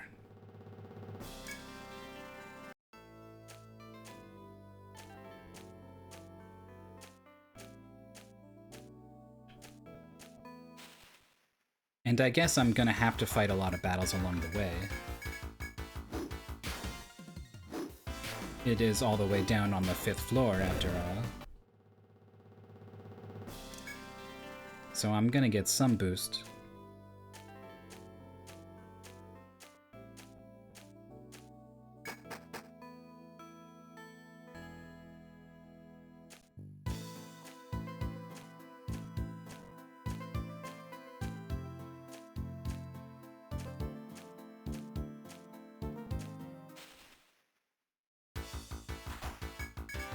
You know what's funny? Even if I was on the 5th floor, if I was running into a bunch of those double deer encounters, it would mostly just be like, pop, pop.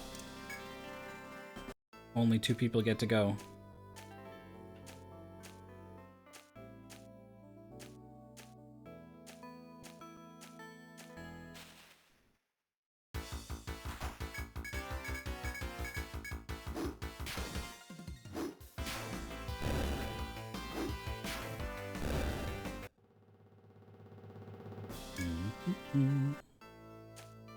I think the store sells some Exela items already.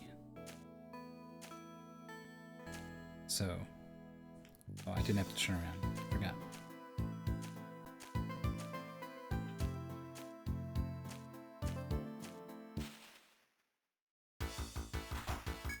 If I was inclined to cut down on this grind, I could probably chug a bunch of those things.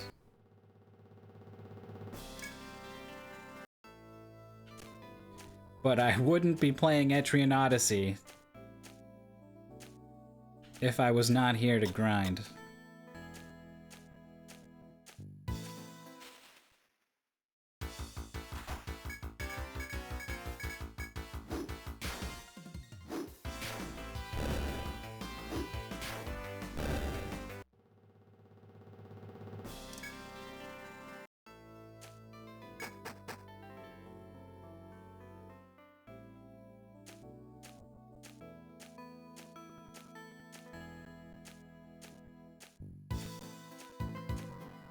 All those second floor encounters didn't seem very good for earning boost. So I'm just gonna keep going until I see a battle where I'm like, yeah. Some of these 4 monster battles, like this one, yeah.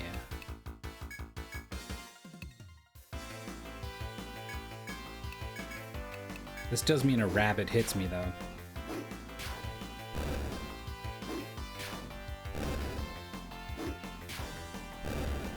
I guess the ultimate battle is the 4 mole battle. I can win that in 1 round without taking any damage. And everyone gets their hit in.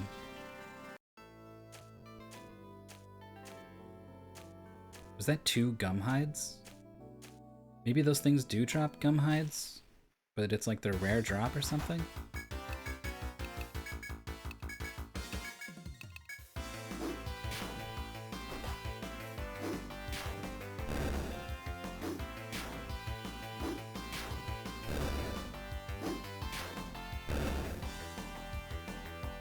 Yeah, this game does have level scaling. Pretty meaningful level scaling.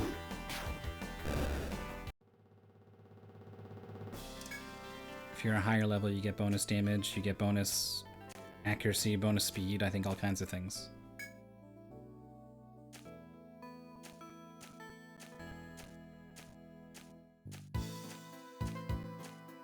Oh, of course this is the floor where I should grind boost. This is where Tlaka is.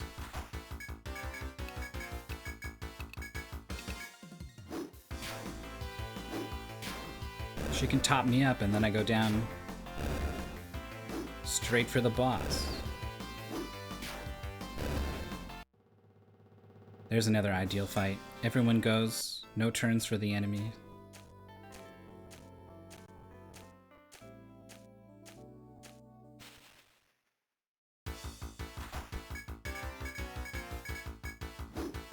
Someone has way less boost than everyone else.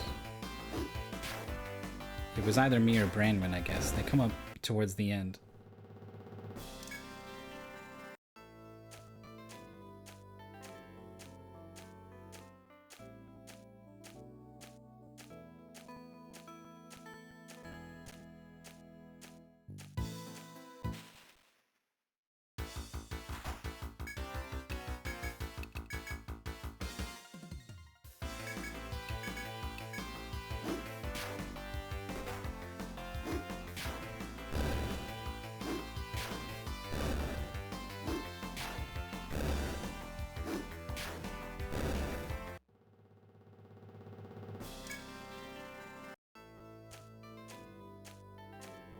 You know what's a satisfying little UI trick this game does? The health bars turn a much brighter shade of yellowy orange when they're full.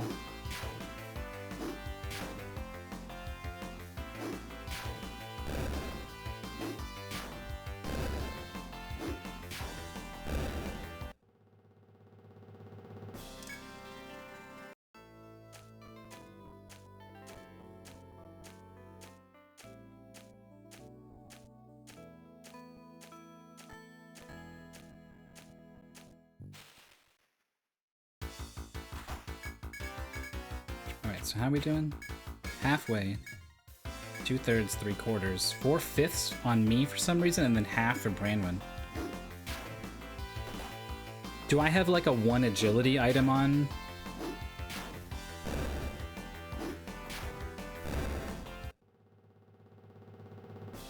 And I tend to jump out there first and get my extra hit.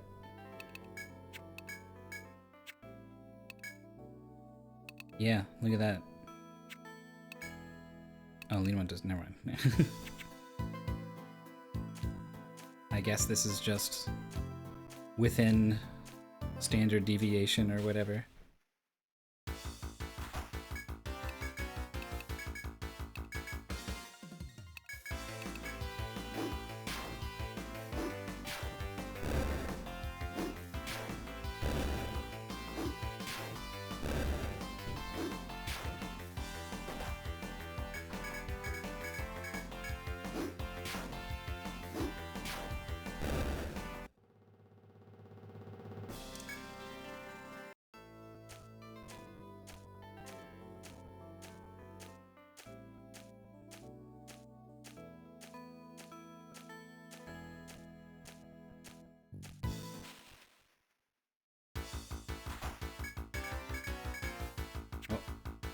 Maxed out. Wow, it doesn't really hurt anything.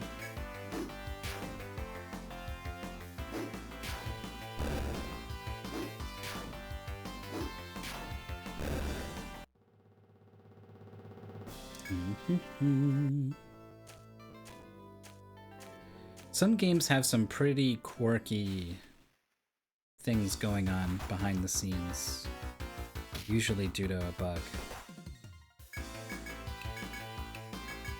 I just played Wizardry for the NES, and apparently if your fourth party member has an odd AC value, then one of your fighters and one of your first 3 fighters has a higher chance to crit, like a double chance to crit or something, which is just...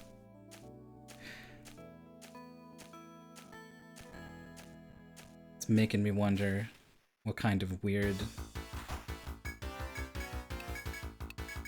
turn order tiebreaker is having me go first every time.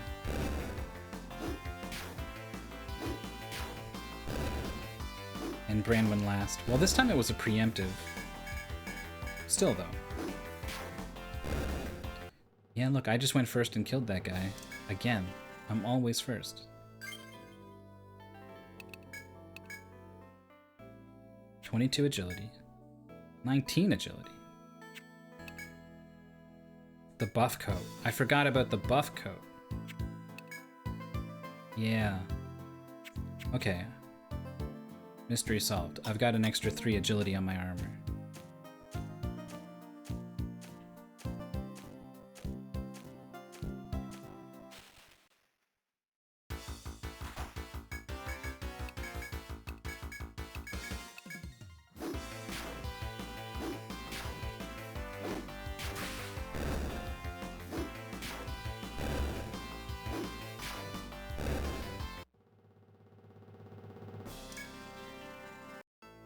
Okay, well, I was just grinding to get some extra boost, but I also got 1/3 of a level.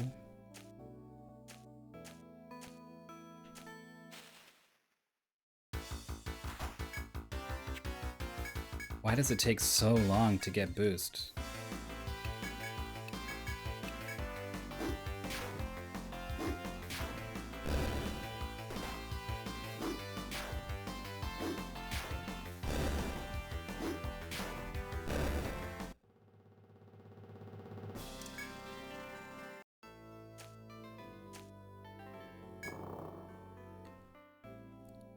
You know, another thing I could do is replace my hide belts on my front line with another pair of cut charms for 1 extra defense and 4 extra HP.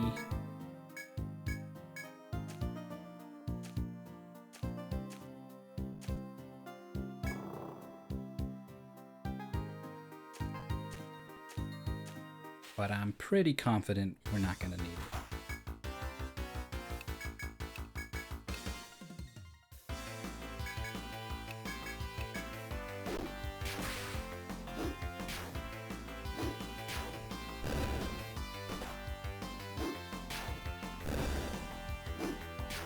Oh, I guess one front row and two back row can kill that claw bug.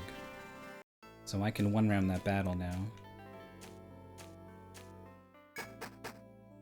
I'm not reliably faster than mandrakes though, so they might still hit me.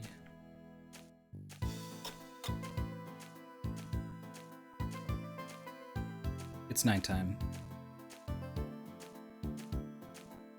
I've been pounding on forest critters all day long.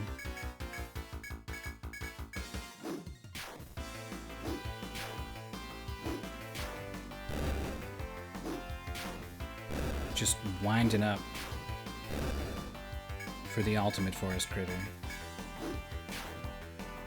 I should have had everyone else defend who wasn't Ibums or Brandman. Whatever.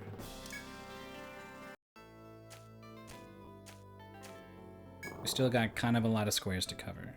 I'm sure they'll get their boost. Especially in this battle.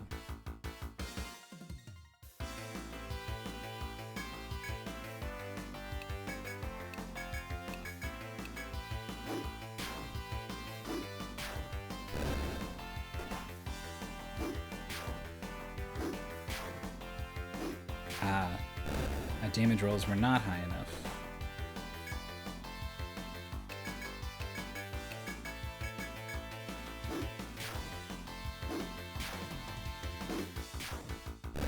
Not even close, really.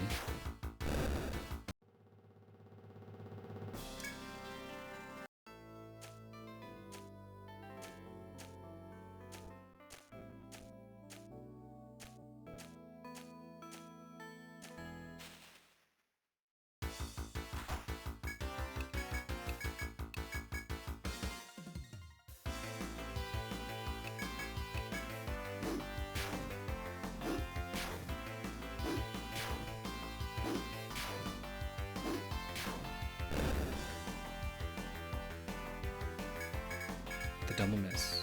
Alright, everyone's got boost.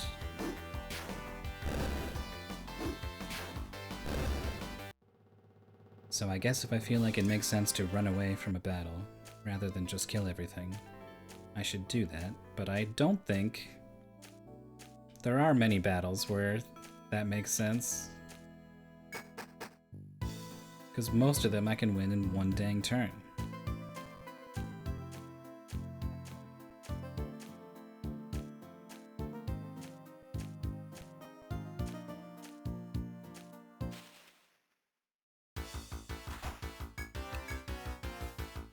Maybe this one.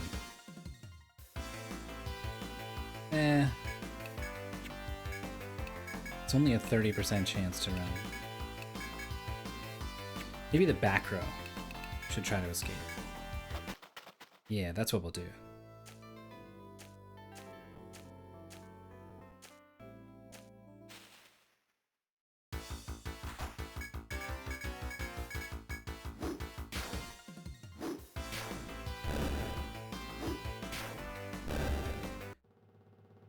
Oh man. I think I remember a little bit about this boss, and I'm not even sure how I want to approach it.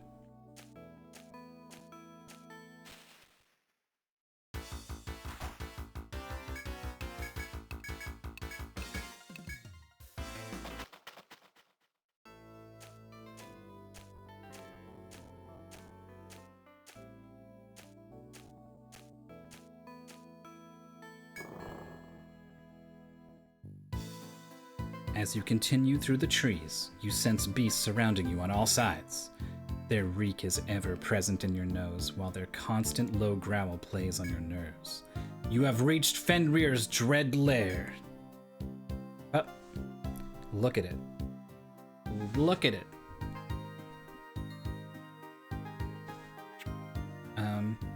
So one of these things is Fenrir. And a bunch of these other things are wolves. And we already know when we get into battle, the wolves come to assist.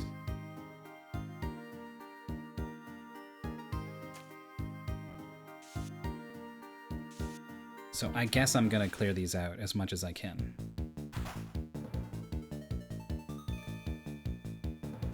Now, what is overall the most efficient way to do that?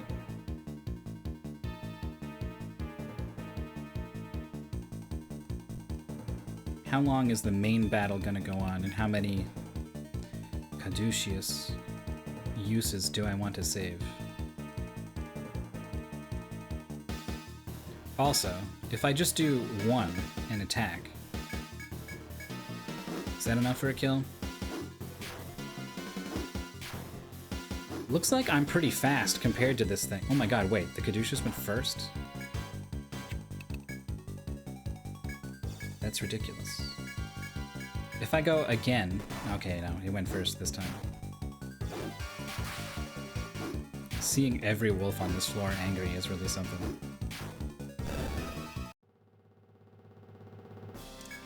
Okay, I think we want to lock in... It's a skull. It's different from a wolf. I think I want to lock in a one-round kill.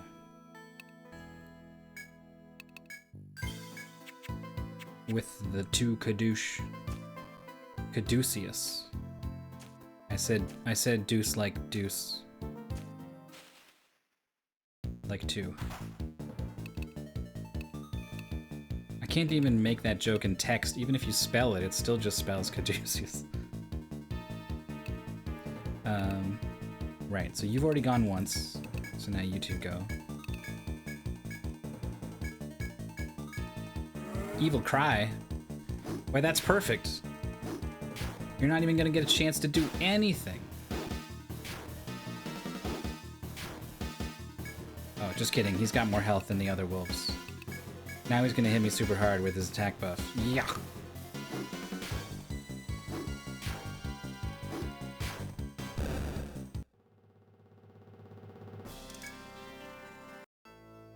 Well, I guess that means I want to do 3. Wait, this part isn't even... These wolves are so far away. Whatever.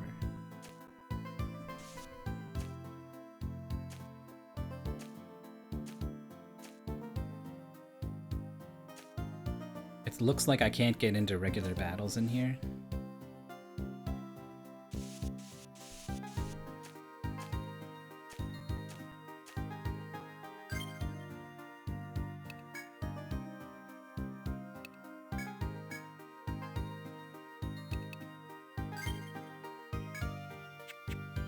Not a very impressive heal.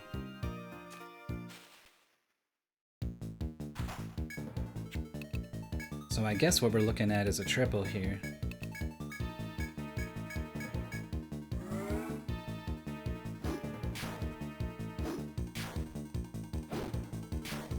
Can't help but notice there are 4 other wolves. If I were to do 4 Kadoosh on all of them,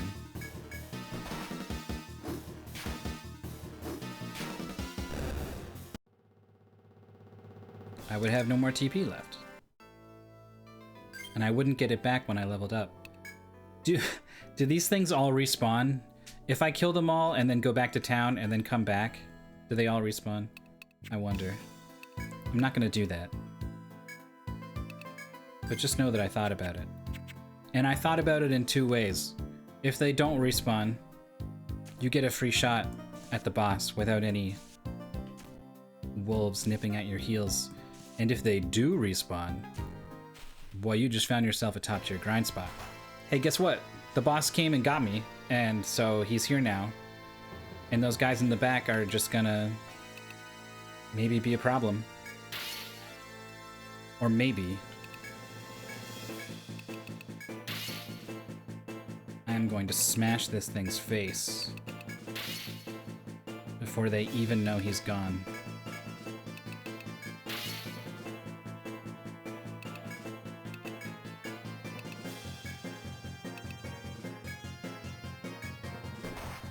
Oh. I'm glad I didn't get punished for not healing items. The boss tried. Oh my gosh. It's so juicy. Alright. How much HP is left, do you think? Half? I bet a little more than half. Yeah. But I'm not gonna kill this guy. These wolves are coming. This This is kind of tough, actually. What am I gonna do? Am I gonna... I can't kill the wolves as they come in. They're all gonna gang up. Maybe I have to... I should focus down the boss.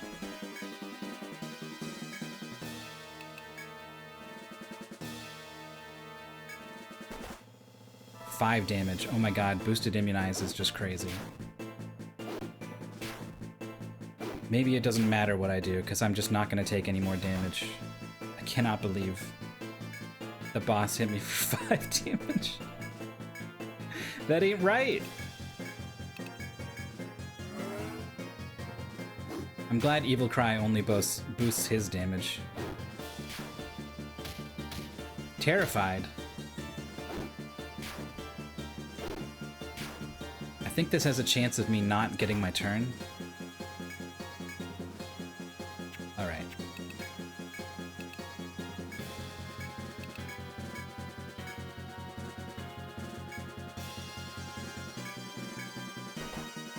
One.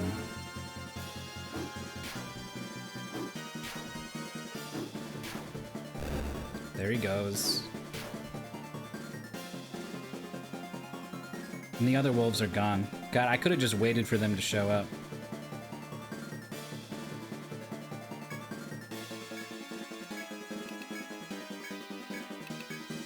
Just to get their experience. That's how dominated these things were. Boosted immunize, absolutely ridiculous. Bonkers ability.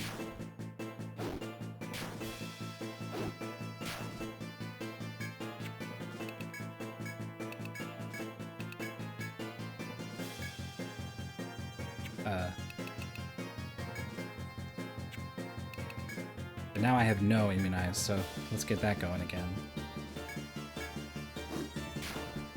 I wonder if this turn right here is a reason for me to have Branwyn just also go immunize so that I can have a second boosted immunize.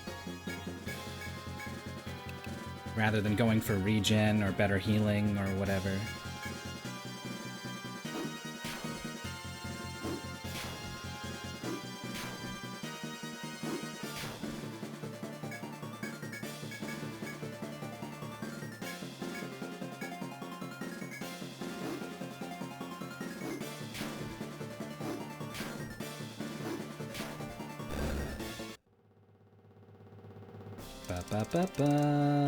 Not even a level.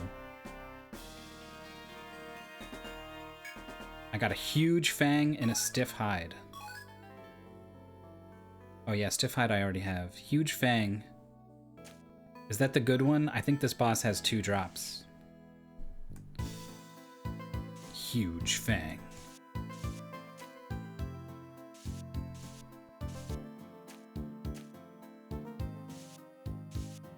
Time to walk all the way back up to floor 1 to save. You know what? I'm feeling a little brave. I can't quite explain it.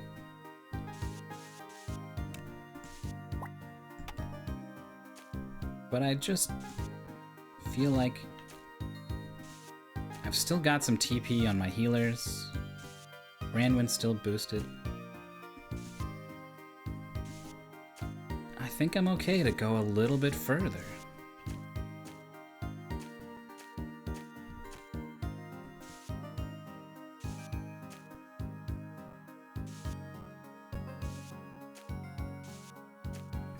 Recklessness will prove your undoing.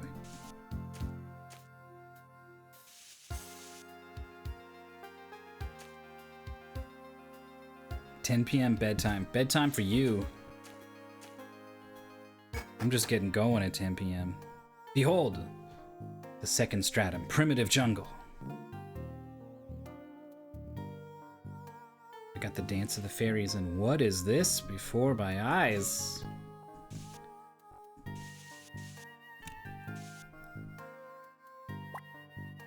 Oh, question. If I zoom out and then go to this floor, can I edit this one? I can. I don't think I did this. Maybe I did.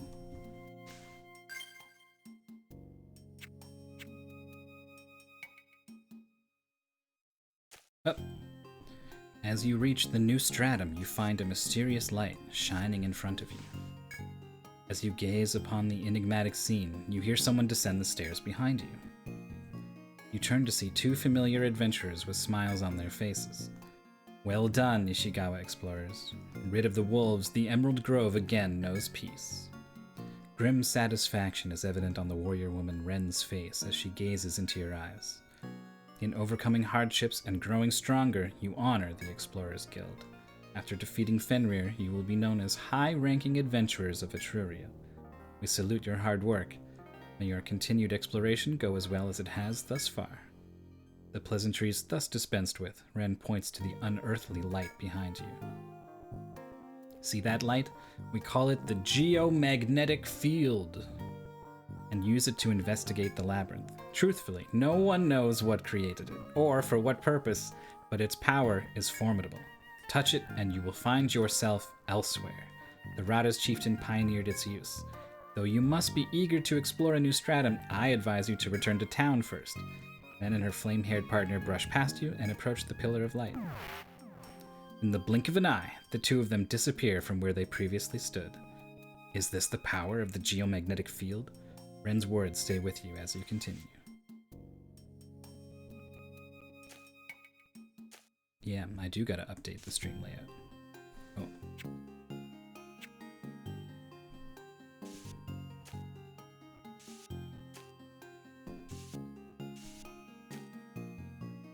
So I think rather than take a break,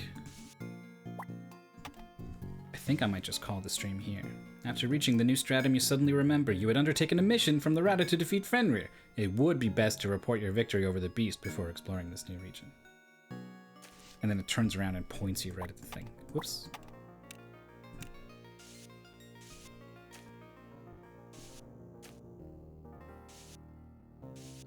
So one thing I don't remember. Do you step foot on this? No, you don't. So I gotta paint it in. I gotta paint these 4 pixels around this thing. Alright. Oh, you can just save here. Nice. Return to town.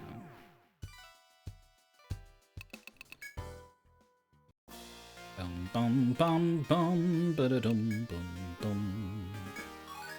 Warble, Skull, Fenrir. Stalker's down there, huh? 672.38.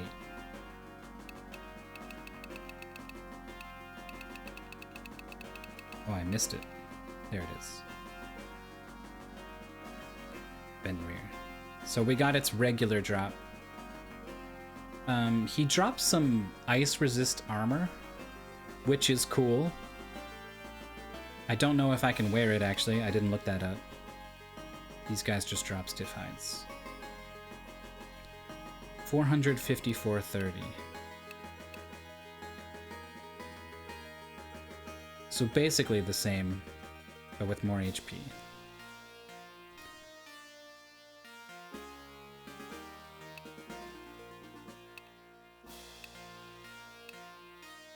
Yeah, the numbers don't get too much. They're all quite similar. All these FOEs. Except for the Stalker. That's a pretty big deal.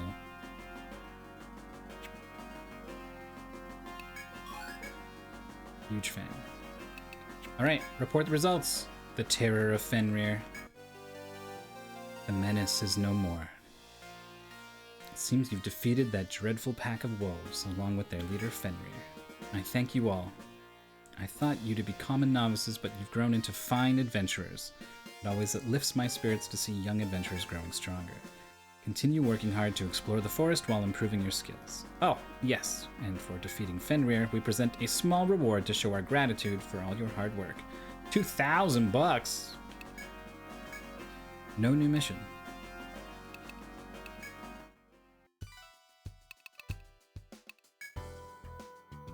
Alright. Let's see what a huge fang does for us. An axe.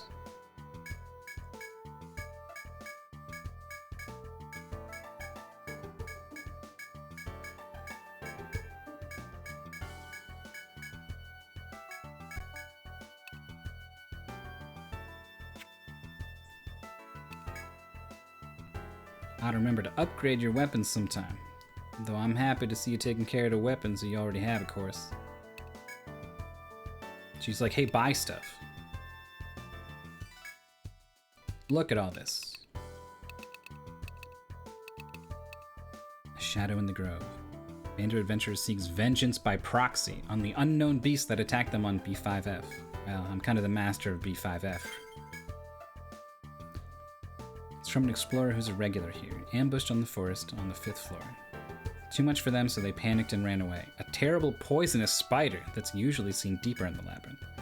You've been around the 5th floor a few times, right? It appears on the 5th floor where there'd normally be nothing.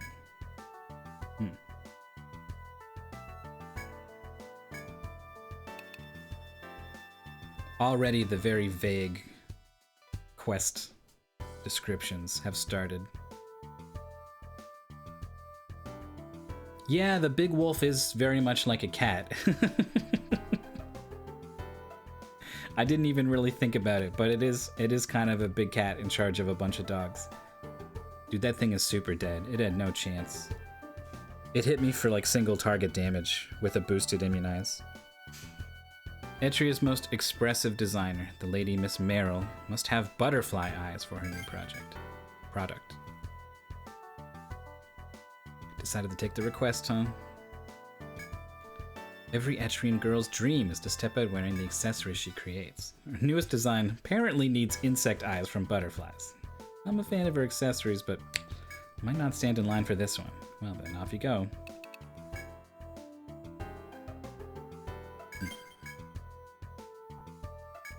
This girl wants you to gather star seeds for a love charm that supposedly grants wishes. She'll need 5 of them to complete the charm. Kind of like wishing on a star. In a way, cute. Elemental damage? Okay. I'll look some stuff up before the next stream. There used to be an old man in Etrian who grew lots of different types of flowers. I visited his garden now and then, and it always struck me as incredibly beautiful. Anyway, I heard the old man died the other day. In his will, he asked that someone try to grow the only flower he could never raise. His last words were that he knew it bloomed on a certain place in the labyrinth, but he found out that it was on the 6th floor, and of course he was in no condition to go somewhere as dangerous as that. I have the flower seeds he left behind. Will you please give it a try? I know the old man will be rooting for you wherever he is now. Alright, we gotta find a special spot on the 6th floor.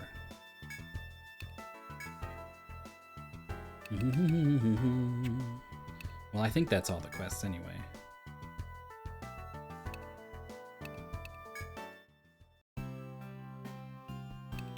We didn't even level up.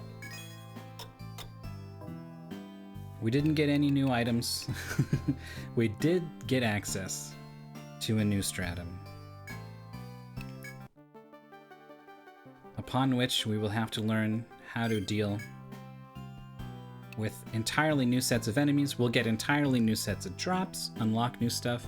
There's a couple of drops, like some feathers or something, where I can get some sticks that are crazy strong. Like some 40 damage sticks or something.